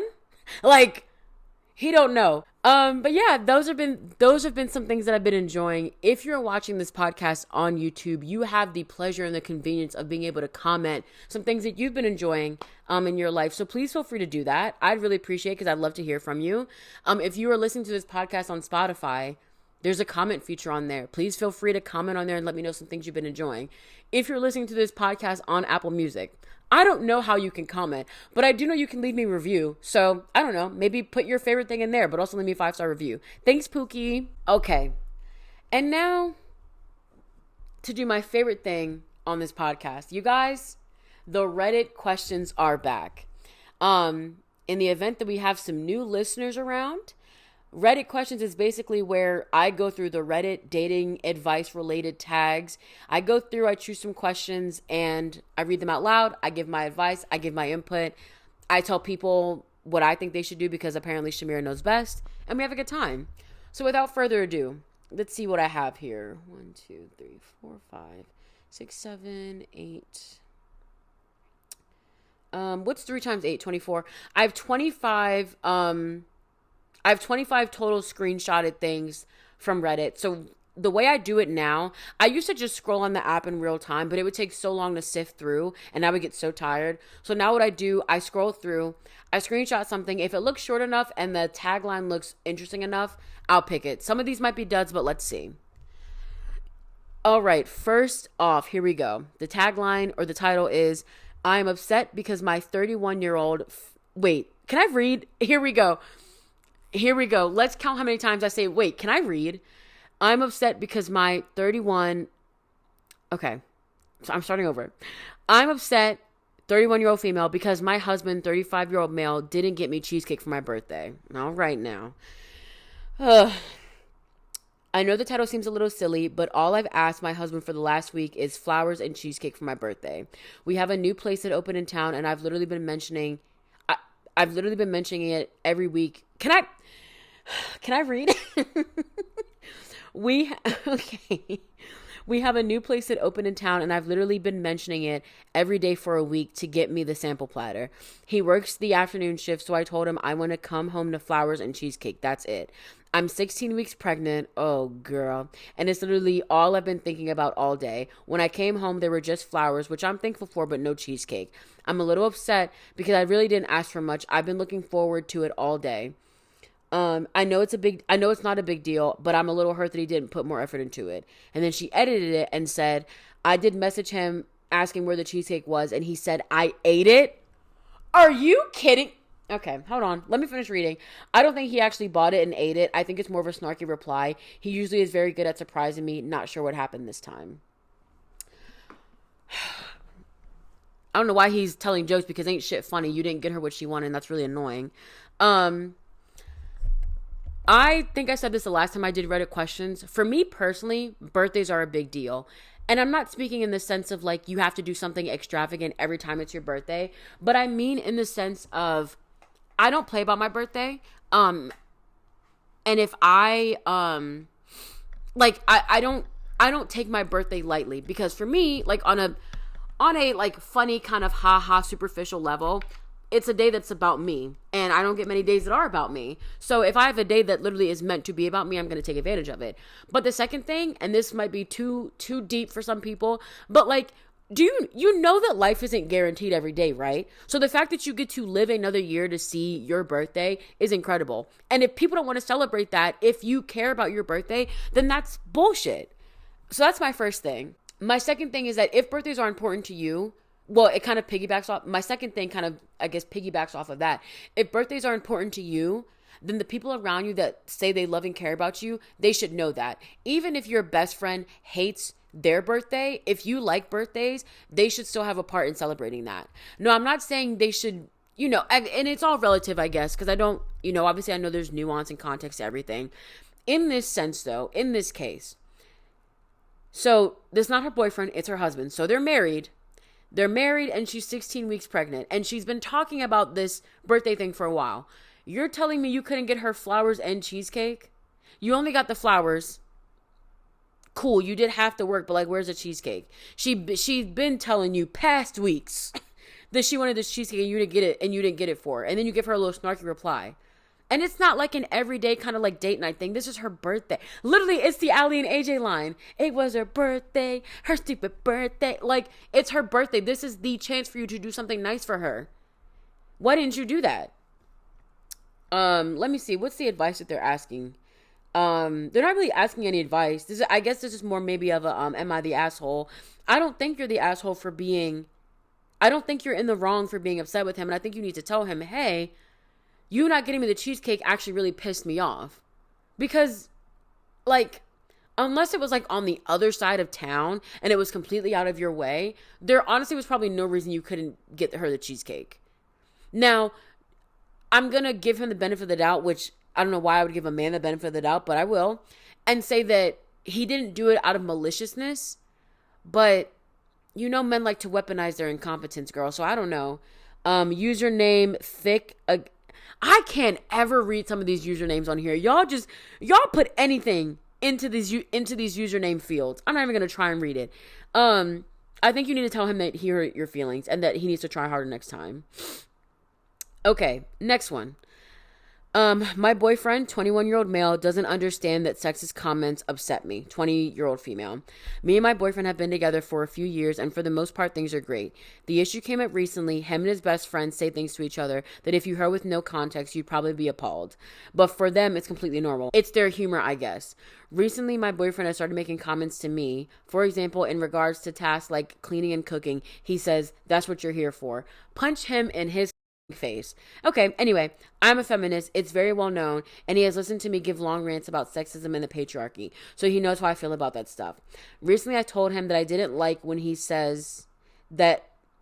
Can I read? Recently, I told him I don't like when he says those kinds of things to me. He responded with, "But I don't really mean it, you know that." I said that I do know that, but that doesn't make hearing the words any less hurtful, especially when I hear this type of thing all the time. When I'm with my boyfriend, I don't think I should have to worry about that. He said that this is his humor, and by asking him to not say that, I'm asking him to change who he is. Oh my God. Okay, I got something for his ass. Hold on. But I really don't... Did I skip a line? Oh yeah, but I really don't think that's what I'm saying. I'm just asking him to not say offensive things to me. Am I losing my mind? Is there something I'm missing here? What can I say to get him to change my point of view? All right. For him, by asking me to, you're asking me to change my sense of humor. Bitch, you're not a stand-up comedian. This isn't a set that you worked on to perfect. Hold on. I'm going to calm down because it is 1 a.m. right now. This idea that because you find something funny, you should be able to say it, it's tired and it's old and it's crusty. And if it doesn't work for comedians who get canceled for saying not only bad things, but bad, unfunny things, it's not going to work for some regular Joe Schmo Yo from down the street. Not only that, not only are you saying offensive things to people, you're saying offensive things to your girlfriend. And I actually like one of the sentences that she put in here. She hears that stuff all the time, so she shouldn't have to hear it in her relationship. Point blank, period. I don't know what she does in her life where she hears these sexist remarks often, but your relationship should be a safe space for you. And you shouldn't have to deal with the same shit you deal with from other people out in the real world. And you know, I'm going to say something, I might be generalizing, but the fact that he is a 21-year-old male, I know the shit that he's saying with his friends is probably some of the most heinous stuff. It's not just like a little bit of offensive stuff. They're probably throwing out slurs and saying the most heinous shit. And his own girlfriend is saying like, "Hey, I'd appreciate if you didn't say that. You're trying to censor me, babe. Go to hell. Go to hell." You're asking, are you losing your mind? No, I don't think there's anything you're missing here. I think he's just simply not willing to compromise because to him, he thinks this is funny. And, you know, for some reason, a 21-year-old male thinks, oh, right now, things are just so funny. First of all, as a man, ain't shit funny right now. So you shouldn't be making any jokes. How about that? As a man, ain't shit funny for you. I don't want to hear a man laugh for the rest of 2025 until we get everything figured out. But, you're not missing anything. No, he's willfully crossing your boundaries and then gaslighting you and making you seem like you're the one in the wrong. What can I say to get him to understand my point of view? I fear that if he is not going to respect that you're his girlfriend and you would prefer if he didn't do things like that, I fear there's nothing else more to say. Dump his ass, kick him to the curb, and make sure the door hits him where the sun don't shine, bitch. All right. Next is what I'm experiencing in my relationship, I, a 21-year-old female, and my boyfriend, 25-year-old male. We have been living together for a year now, living together starting at 8 months, and this situation started within the first few weeks of us sleeping in the same bed. Oh, I'm terrified. I have a very overactive bladder, causing me to use the bathroom 2 to 3 times a night, which means I have to open our heavy bedroom door a few times at night, causing my boyfriend to wake up, and it pisses him off so bad. We've had countless arguments over the situation. He thinks I'm being disrespectful towards his sleep. He wakes up at 4 a.m. and has a 45-minute commute to work. So yes, I agree sleep is important to him, which is why we are asleep by 7:30 most nights. But it causes me physical pain to hold my pee in all night. Okay, all right. Well, on a few occasions, I do try to hold it in. I tend to toss and turn a bit more, and he would dig his elbow into me or shove his knee in my back to get me to stop. Oh no. Oh no. I've expressed to him that I don't like that and I simply cannot help that I need to go to the bathroom at night because there are times I've held it in so long it caused me a UTI. Bitch, are you... Okay, hold on. Let me finish reading. It's been a couple of weeks since he's gotten super pissed about it because I broke down crying one night explaining why it hurt my feelings. I've also asked him if he considered taking melatonin so he can sleep through me waking up, and he said I should be the one taking it since I can't seem to stay asleep. Please help. I love my boyfriend, but I'm not sure this flaw... Can I read? But I'm not sure this is a flaw I can handle. And she edited it. She said, we have to leave the bedroom door shut because our house does not have central heat and air, so we heat just the bedroom at night. That was going to be my first thing. Why don't y'all just sleep with the door open? But actually... Who would sleep with their door open when they're asleep? Like, no, that's just not happening. Okay, hold on. Let me take a sip of my little drink because I got some things to say. All right. First of all, this is the thing about moving in with someone is it really is a new chapter on the relationship. And I don't mean the sense of like it's a new milestone, but it almost feels like, and I'm saying this obviously with no experience, but just kind of understanding, you know, how people work. It's almost like you're starting the relationship over. You know, I'll speak from my experience right now. Like, Jared does not live in this apartment with me, but he comes over a lot. He's spent a lot of time here. We've slept in the same bed together. Sorry, a little risque. No, if you're a family member listening, me and Jared totally don't sleep in the same bed together. He sleeps on the blow up mattress that I have, and I sleep in the bed alone. But regardless of how much time he's spent here, we have not actually lived together, and that is going to be a different element to the relationship. And there's honestly no way you can prepare for that. Like, it's not, you can have your partner stay over your place for as many, as often as possible, but it is actually nothing like living with a person. You know what I'm saying? Because a person staying over, eventually they're going to leave and you're going to be alone. So what it's like to have someone in your space all the time, or not even in your space, but to have a shared space with that person all the time. It's a very different playing field here. But let's see. Okay, my first thing. Let's see. Okay, he the idea that he thinks you're being disrespectful towards his sleep because you have to get up and pee. Holy narcissist. Bitch, it's not about you. Like, I understand it affects you, but it's actually not about you, though. It's actually, like, not about you at all. Ugh. And not even like, oh, it upsets him. He thinks I'm disrespecting him. As a man, what have you done to earn respect? Let's start there. Let's clock that T first. That's annoying. Let's see. I understand, he wakes up early. He has a 45-minute commute. Some of us commute 2 hours to DC. So what's your excuse? Like, whatever. That's just so annoying to me. And let me see what else. Okay, yeah. So then moving on to the next thing. So you hold in your pee, which could never be me. I don't know if anyone else is like this, but there are certain situations, it doesn't happen all the time, but typically probably like when I'm about to go to bed, even if I don't have to like immediately, like if I don't feel like myself on the verge of about to pee myself, if I even just feel like I have to pee a little bit, it will keep me up all night until I go pee. I could walk into that bathroom, sit on that toilet, and be on that toilet for like 0.2 seconds. It needs to come out or else I will not be able to go to sleep. Because I think then the second I start to feel like I might have an inkling of a tinkling, that's fucking hilarious. An inkling of a tinkling, I'm very proud of myself for that. I hope you're clapping for me for that because that was incredible. If I even have an inkling that I have to pee, I can't get out my mind. So the fact that you hold your pee when you're trying to sleep, you're a better person than me.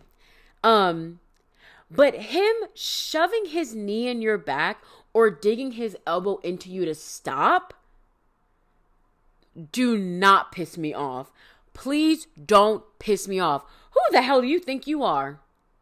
Like, ew, yuck. And then, let me see. You broke down crying one night. Oh, you holding it in to the point where you get a UTI.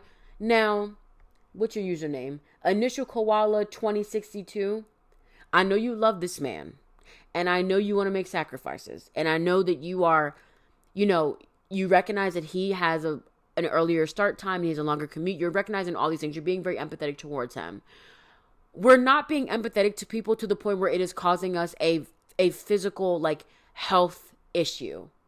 No, we're not doing that. I can appreciate you wanting to be a good, kind person, not to the point where you're getting medical issues, right? Like, no, we're not doing that. But you telling him to take melatonin and he says, oh, you should take it because because apparently you can't stay asleep.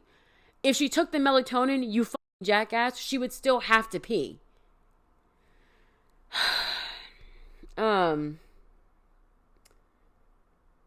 I'm not sure this is, she says, please help. I love my boyfriend, but I'm not sure this is a flaw I can handle. I don't think there's any help for this. I'm not saying you have to break up with him. I think practically some things that you could maybe do. See if you can replace the door. If the door is so big and heavy, see if you can get a lighter weight door that makes less noise. If maybe you getting in the bed is moving around too much, maybe invest in a more firm mattress that doesn't move around so much. Maybe you need a bigger mattress, like if the issue is that you all have a full-size bed, like mine is a full-size bed, and maybe y'all are too close with each other when you sleep. If you got a queen-size mattress, it'd be a little more room, and so you'd have a little more space when you're getting out of bed, and maybe you wouldn't disturb him because, he just can't be disturbed. Shut up. But honestly, I think you should knee him and elbow him in his sleep. But honestly, realistically, I'm going to give you some unprecedented advice I've never said on this podcast. Break up with him. Break up with your boyfriend. Like, dump him. He's rude. He's rude. Like, I don't like that. But yeah, try the more practical purchases, and if that doesn't work, dump his ass. Okay, next. My 26-year-old male, and my girlfriend, 24-year-old male, she wants to join bank accounts. My 24-year-old girlfriend and I have been together for 5 years. We live together currently and split all of our expenses 50-50. Recently, she has been suggesting that we combine our finances. I'm hesitant to do so as it is not common in our culture, and I'm not sure how to navigate any loss of financial independence. For couples who have joined finances, could you please share your experience? Is this something you recommend? For context, we both work full-time jobs. She actually earns significantly more than I do, as she has multiple side gigs and enjoys stock trading. So I'm not concerned about her taking advantage of me financially. Yeah, you shouldn't be, brokey. No. Now, granted, this person did ask for advice from couples who have joined finances, but Shamira thinks she knows all. So I'm going to give a crack at this. Okay, y'all have been together for 5 years, and y'all are only boyfriend and girlfriend. I am not going to be the person that puts a timer on when someone should move to the next stage of their relationship, if that's what they want.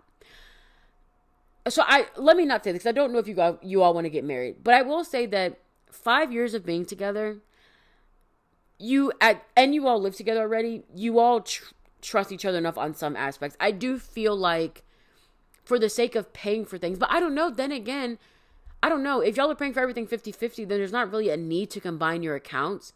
I feel like combining accounts is a step for when you all are ready to start, maybe saying, oh, well, you make more money so you can handle this bill and I'll take care of these bills, or whatever the case may be. I feel like that's when you start combining finances. But if y'all are paying everything 50-50, then actually there might not be a need to join accounts, because what's the point then?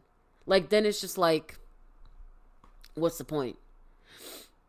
Because there's not even like any, you guys aren't married, so there's no like actual legal or like tax benefits from it. I'm looking at this purely from a practical standpoint, I guess. I don't think that combining finances actually might be a good thing, or it might not be a significant thing. I think maybe your girlfriend might want to do it because she sees it as a next step in a long-term relationship. From a practicality side, there doesn't seem to be a need for it, but I would maybe ask her why she wants to combine accounts. She makes more money than you, like you said. So then what's the reason in combining accounts? Like, what is the end goal of it? Is it to move to a new significant step in the relationship? Because maybe that can be done other ways. I don't know. That's probably the first time I've only ever agreed with him. This is probably the first time I've ever agreed with a man on this podcast. Look at that. All right, next. I think that 36-year-old female, should break up with my boyfriend, 39 years, but I'm unsure. I'm going to tell you right now, you probably should, but let's see. My boyfriend and I have been dating for 5 years now, and it's a pretty good relationship. We get along great, and any argument we have, we can move past it fast. I love him so much. Wait, can I read? I love him so much, but I'm not sure our relationship can move forward. Can I read? I love him so much, but I'm not sure how to move forward in our relationship. Throughout our relationship, his ringer is always on. For the last few months, whenever we hung out, I noticed that he silenced his phone. Oh, Lord. Ring the alarm. I've been through this too long, but I'll be damned if I see another chick on your arm. At first, I didn't really pay attention. However, when I mentioned it, he told me that he wants to give me his undivided attention, but he still leaves to do favors for his family and friends right soon afterwards. I mentioned to him that I found it weird that he told me. Can I read? I mentioned to him I found it weird, and he told me that he would, quote unquote, work on it, but he still would leave his ringer off when we hung out. The other night, however, we were sitting in his car and his phone rung and his ex-girlfriend's name showed up on the Bluetooth. Oh, ring the alarm. I've been through this too long. In parentheses, mind you, he told me that he told me that the phone does not connect to Bluetooth. Oh, wait. Oh, he's a lying ass. Okay, hold on. Let me keep reading. I asked him to answer, and he told me that he didn't want to talk to her and did not know why she called him and refused to call him back. We argued for a bit. I told him I was done, and he left. We haven't talked at all. I blocked him. I feel hurt because he kept deflecting each time I explained how I felt. I don't want to end things because I feel there's no solid proof of cheating, but things have just felt off. I'm just lost. Is this petty to break up over? Oh, where do we start? Where'd all the time go? Where do I even start?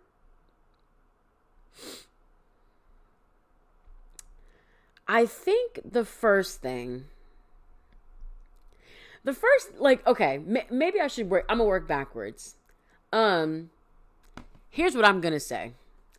It is 2025. When was this posted? This was posted 52 minutes when I screenshotted it. I screenshotted it at 8:55 p.m. and it was posted 52 minutes before then. It is 2025. Nobody, and if I'm generalizing, let me know. Nobody is just calling somebody out the blue. I promise you that. Nobody's calling their ex out the blue. They might text, they might DM first, but for you to call somebody just straight up out the blue, that's not happening. Unless it's a drunk call, but even then, I think a text is better. I do not foresee someone just calling their ex straight out the blue. You only call someone when you've been calling someone. So that's the first thing. And him saying, oh, I'm not sure why she called. I'm not going to answer. She probably was returning your call, you lying ass piece of shit. That's the first thing. The second thing is, not he lied to you and said his phone doesn't connect to Bluetooth. Now we're just making up lies. Because I don't know what kind of car he has, but depending on what kind of car he has, there's no way you have a car in 2025 that doesn't connect to Bluetooth. And there's no way that you have a car in 2025 that you're just listening to the radio on. Unless you have, Sirius XM or something and you don't need Bluetooth in your car. But don't lie. Oh my goodness. And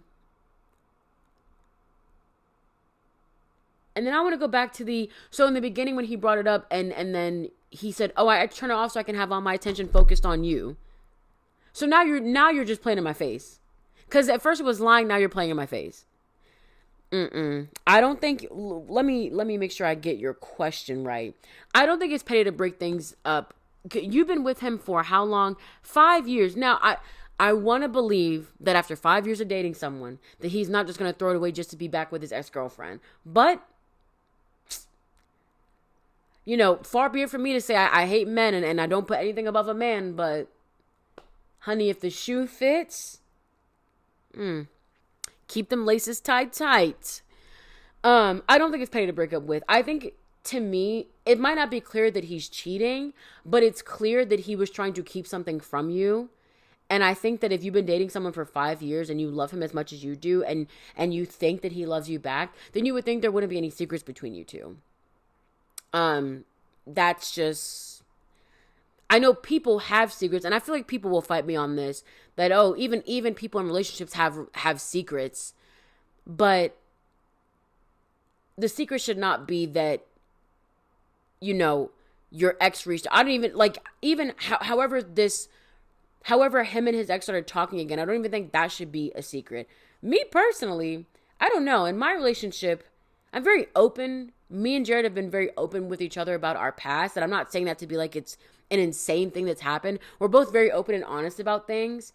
And every now and again, when someone comes from the woodwork, someone comes trying to creep out a skeleton tries to pop out the closet, I tell him, and it's not in a way to be like, oh, this thing happened and I didn't do anything. I don't want you to think I did anything. It's just to be like, oh, this is fucking crazy. Like, you don't believe who hit me up. Isn't that crazy? I didn't respond. And anyway, we just move on.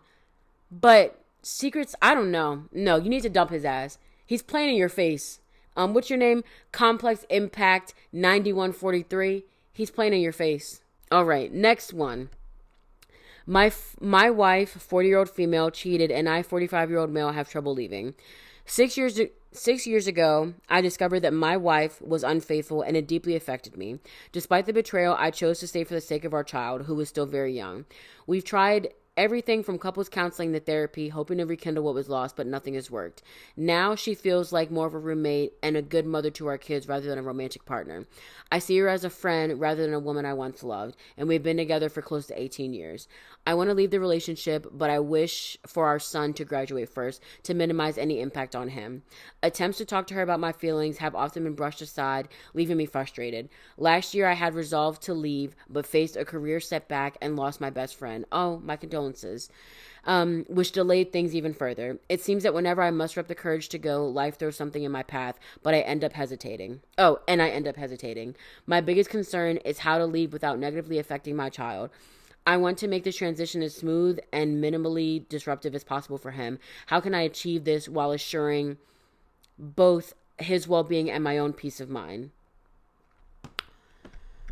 Oh, this might be one of the ones I actually don't have any purview for. But I'm going to try my best. Let's see. What's your username? Science Nerd 10111. It's so difficult, right? Because I feel like so many people are products of parents staying together just for the sake of the kids, and that environment can also be really detrimental for the kid if the two parents are, because people say, oh, we're staying together for the sake of the kid, but then your actions don't show that. You argue in front of the kid. You use the kid as you pit the kid against one another. You use it as a bargaining tool for each other. So then, you might as well just have separated if you're going to do anything for the sake of your kid. But what you've said here is that she's a good mother, right? If she is brushing the conversations aside and she's not, if her energy is not giving like, we're not having this conversation because you're not leaving me, I'm not going to let you leave. I feel like maybe you just go and get the papers and serve her with the papers and see what happens.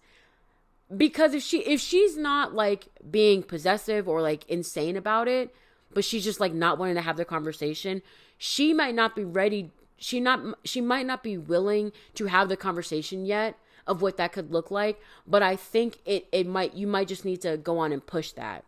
And it's unfortunate that you've had things in your life that feel like they set you back, but ultimately it's hard sometimes to get to this point.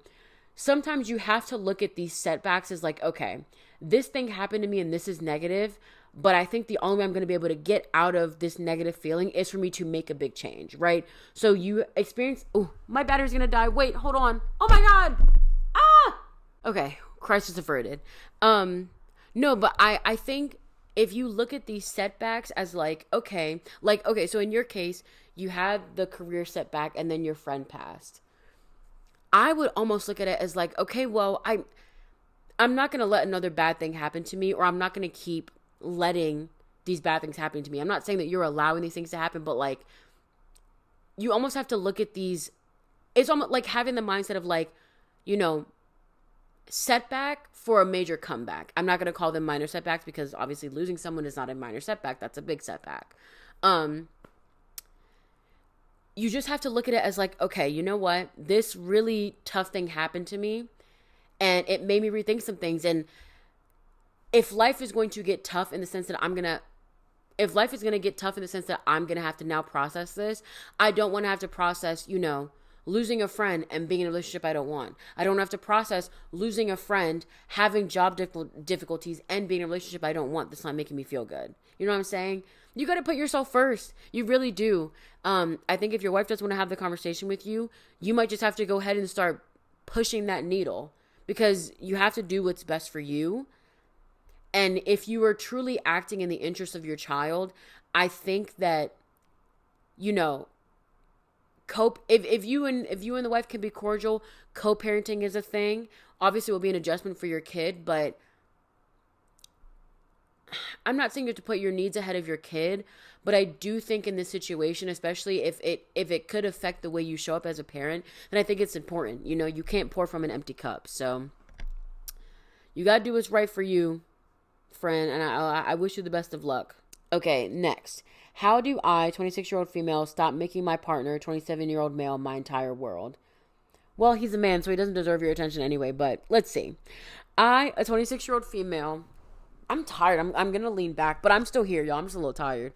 I, 26-year-old female, am starting to feel like I'm making my boyfriend my entire world. We've been together for 6 months. Girl, I'm gonna hit you. We're in a medium distance relationship, so I only see him on the weekends. I recently changed careers, so I'm not as financially set compared to him / people my age who are in lucrative fields. Girl, I think you're fine. You're 26. You're fine.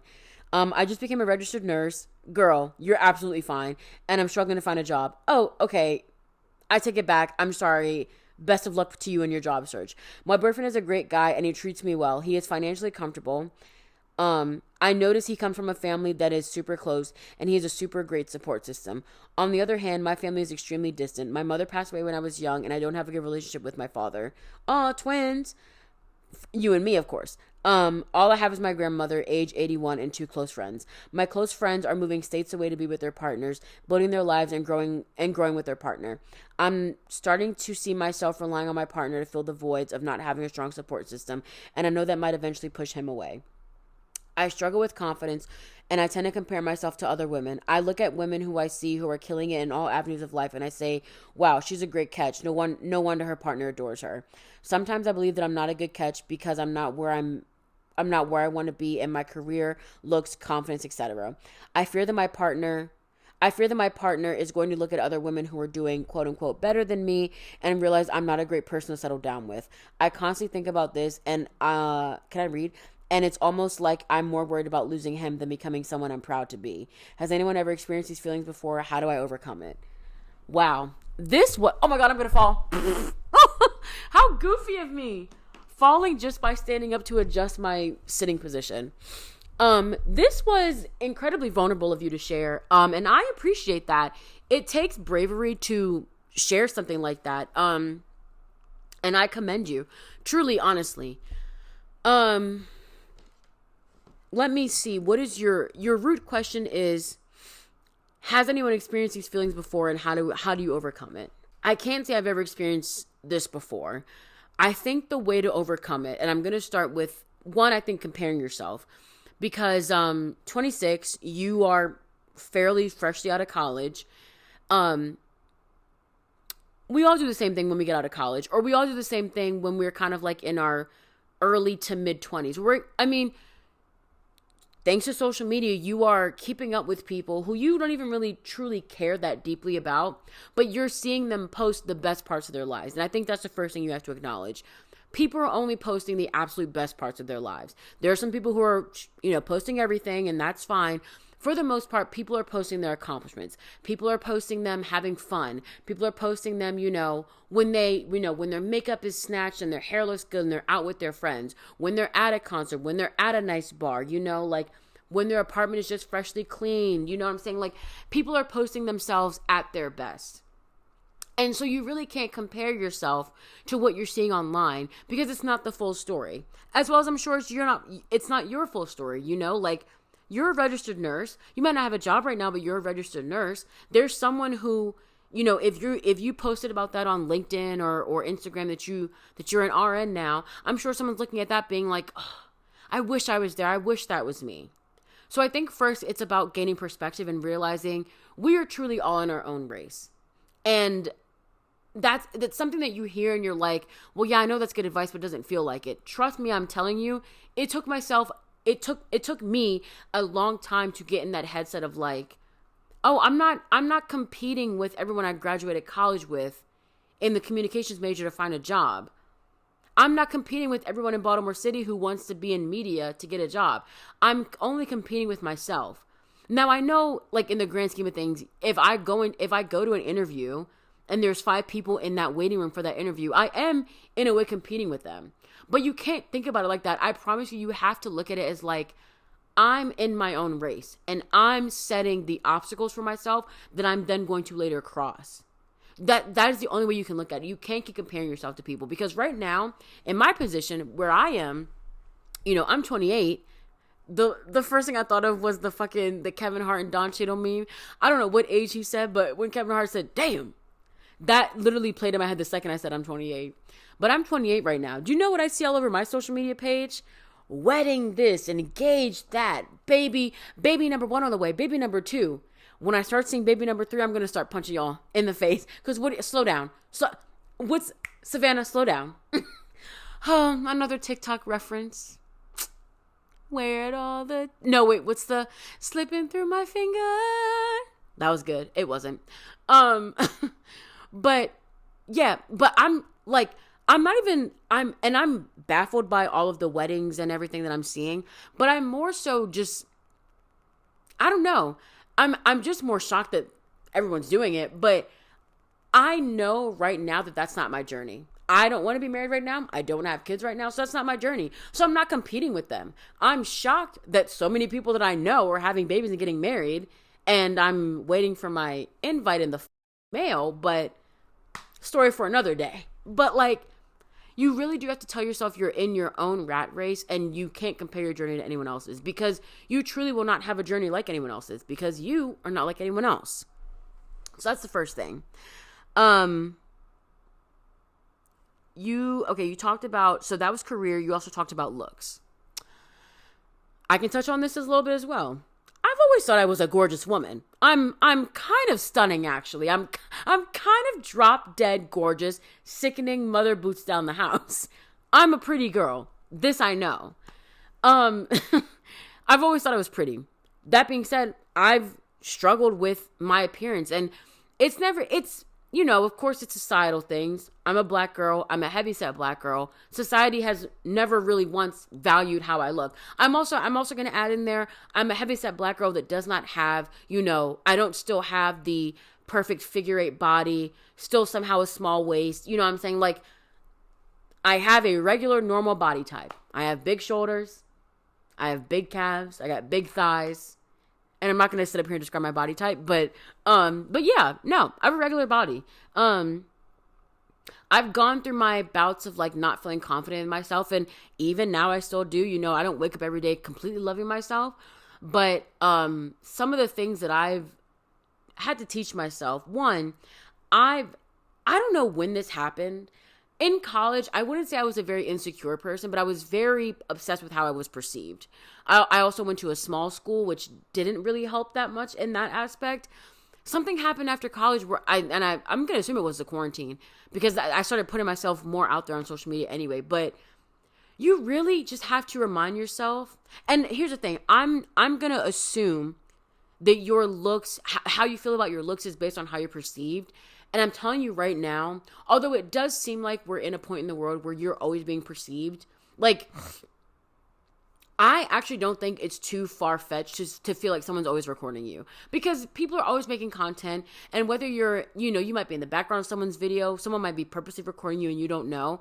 It is a decent worry. But I'm saying all that to say that, like, the way I started feeling better about myself, because I was so tapped into like how people were perceiving me, is that I actually realized I don't give a fuck. And I don't mean that in the sense of like, oh, I don't care what anyone has to say about me. Well, I guess I kind of do. And there's a part of me that does care about what people say about me as a content creator. But people's opinions that I was worried about in college, not even that they were bad opinions, but like just people that I guess I wanted to think I was cool or wanted to think something positive of me, I just don't care anymore. Simply for the fact that I have to live for myself. And the opinions of someone about, is my Instagram aesthetic enough? Do I look okay in this picture? Like, it just doesn't matter.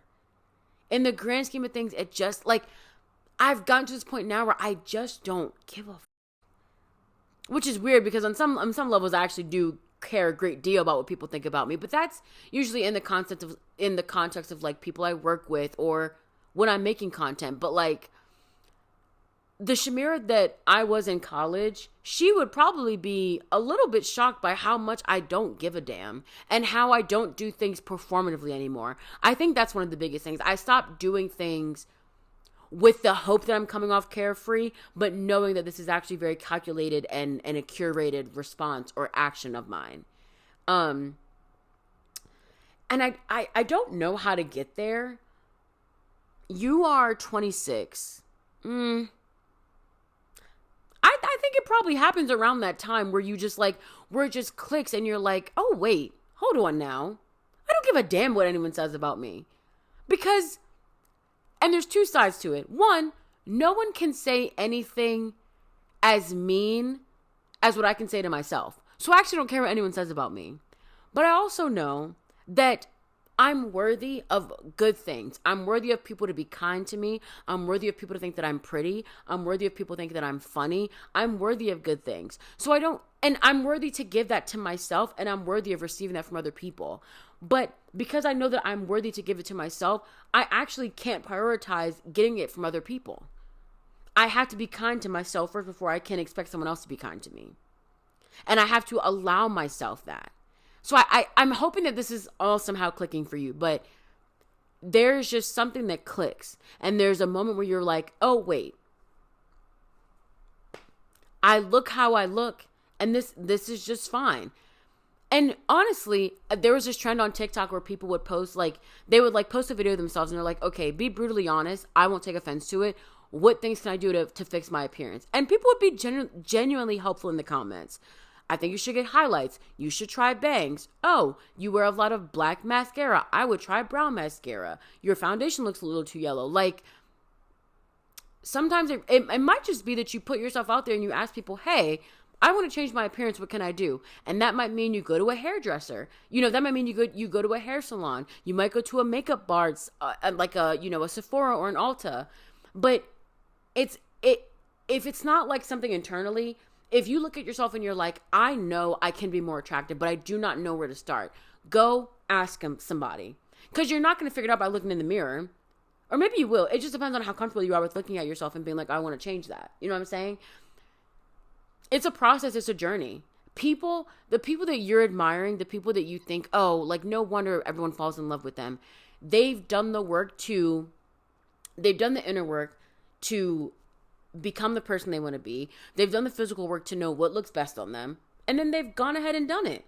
You want to know why I do the middle part now? Because when I used to do that side part, it wasn't working for me. The middle part eats down boots. But you don't know that until you do a little trial and error. Let me see here. You also say, okay, looks. Oh, I guess that was more on confidence. No, I kind of tied in both. Overall, you will overcome it. And you know what? I think that I think you can be open and honest with your partner in a way that doesn't feel needy. So actually going back from that a little bit, you're not super close with your family and your friends are moving away. I think your partner would understand. It's like, oh, like you don't, you kind of don't have a lot of people around you. And I would hope that your partner would want to spend time with you. But I also think you need to be comfortable with spending time by yourself as well. If you don't have like a ton of friends around you and it seems like maybe you do want the autonomy from your boyfriend a little bit, try hanging out by yourself. The best way to like start enjoying time by yourself is to run errands alone. I find that like that's my most enjoyable time. I love running errands. I love grocery shopping by myself. So like those are some things I like to do. But I think you can have this conversation with your boyfriend and just be like, hey, and if you don't want to lay it on so thick, maybe just say like, my friends are going to move away and I hope it's okay that like we're hanging out a lot. And just, have that conversation with them. Have that open dialogue. I just think the backbone of all relationships is communication. And sometimes, the things that you're worried about, if you just have an open and honest and genuine and authentic conversation with your partner, I don't see how things won't work out. So, yeah. I yapped for a long time on that one. I'm so sorry. Oh my God, there's so many more to go through, but I'm so tired. Wait. Oh, we might not get through all 20-something of these.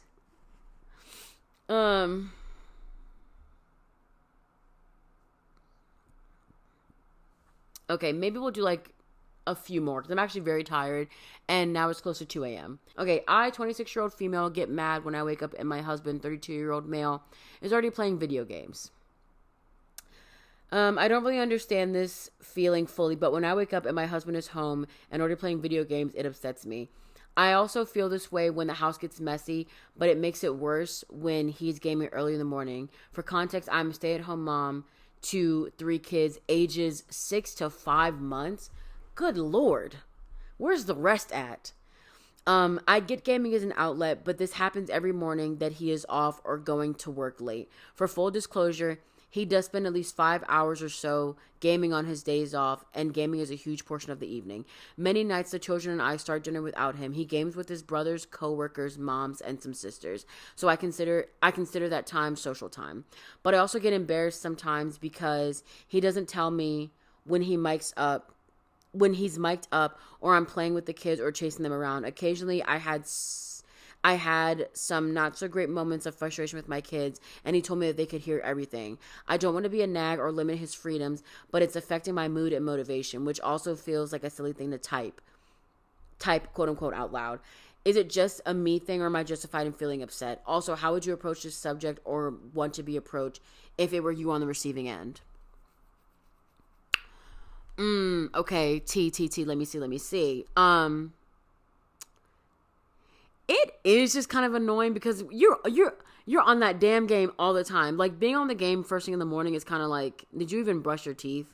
Like, I think for me, even though you didn't say that in here, like, I think the thing for me that's sticking out, like, okay, he's playing the game. Is he still playing an active role, like, in parenting? I think that's, like, my first concern. And I think if he's not, then you could bring it up from that angle. But if he is, I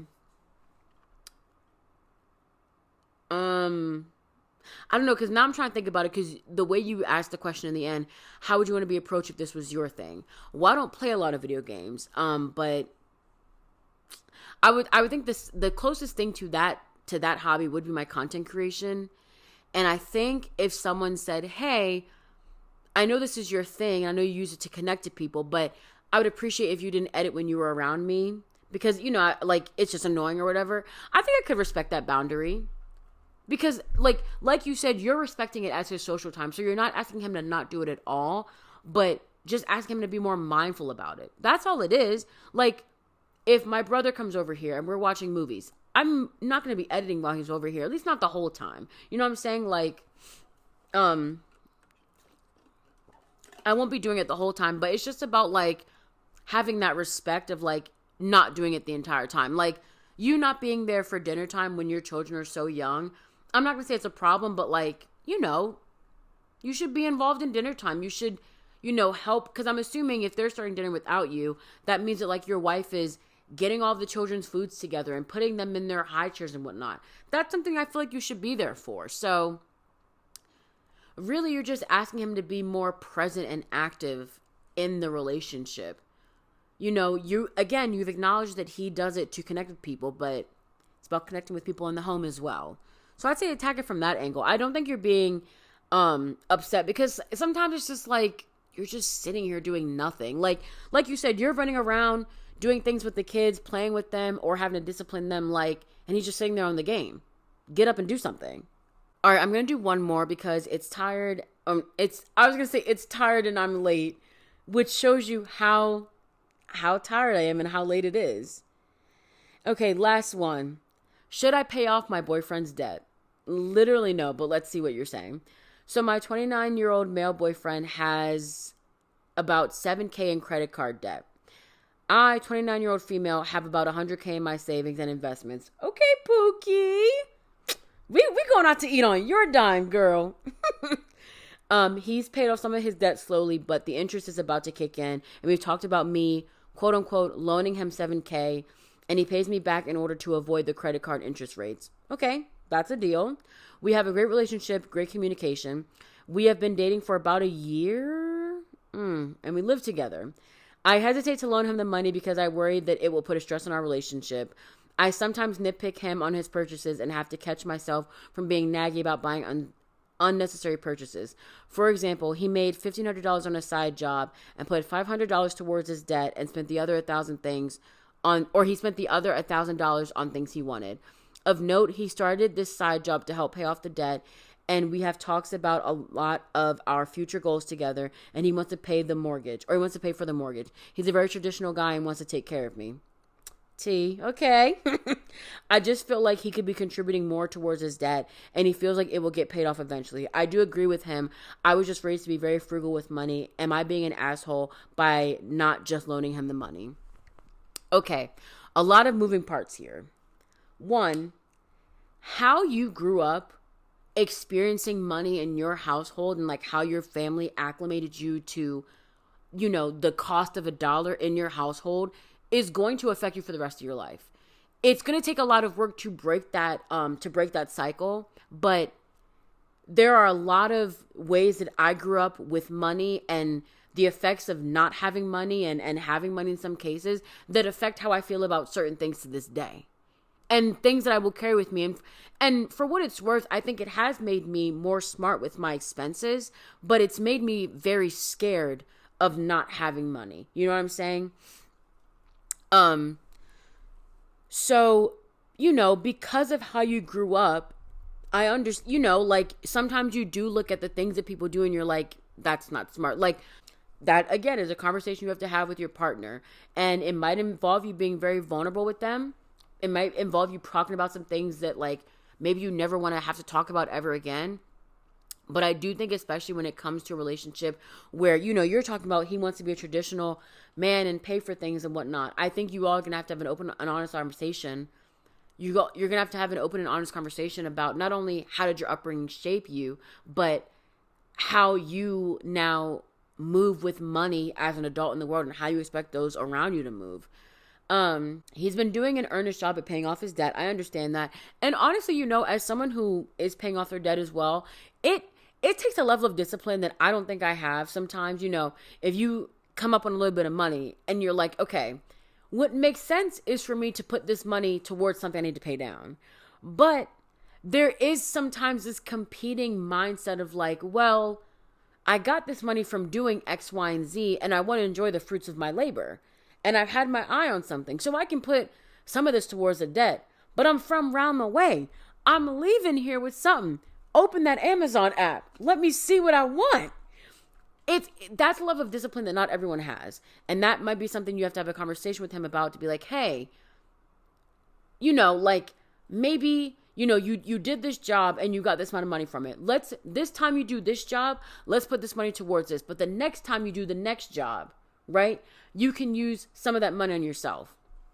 But you really do have to develop a discipline with money. And it's a really hard discipline to learn. It's very difficult if you didn't grow up with those practices.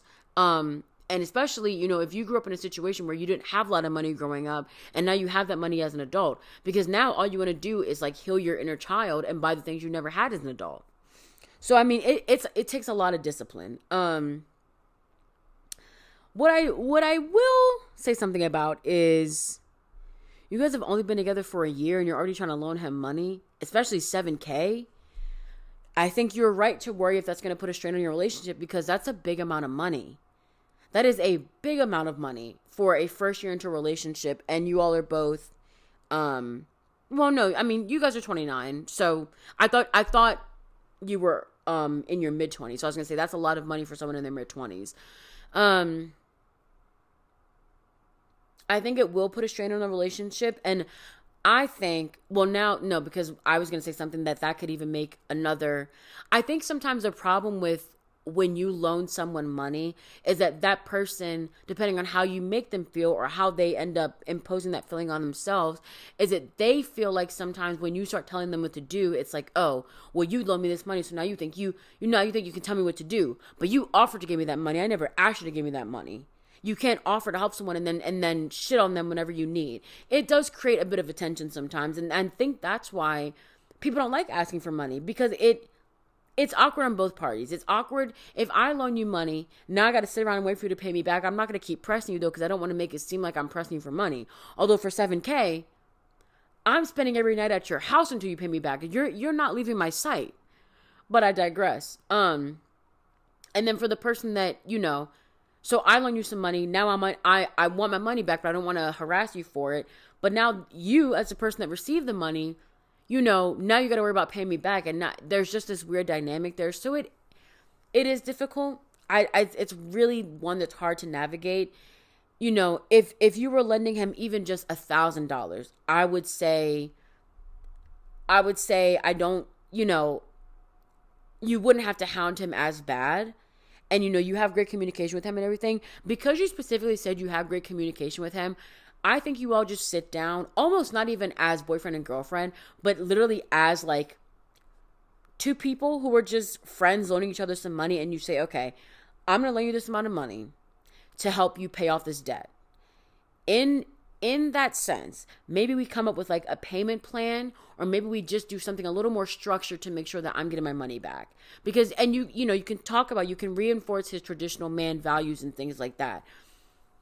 But I think that an amount of money that large is definitely a conversation that is going to involve a conversation that is brutal, open, honest, authentic, and no holds barred. Because it's money, and you can't be playing people's money like that. Anyway, you guys, the raw footage of this podcast is 2 hours, 32 minutes, 21 seconds, and counting. And I've enjoyed every second of it, you guys. Thank you so much for listening. You can find the podcast where you can find the podcast, for now at least.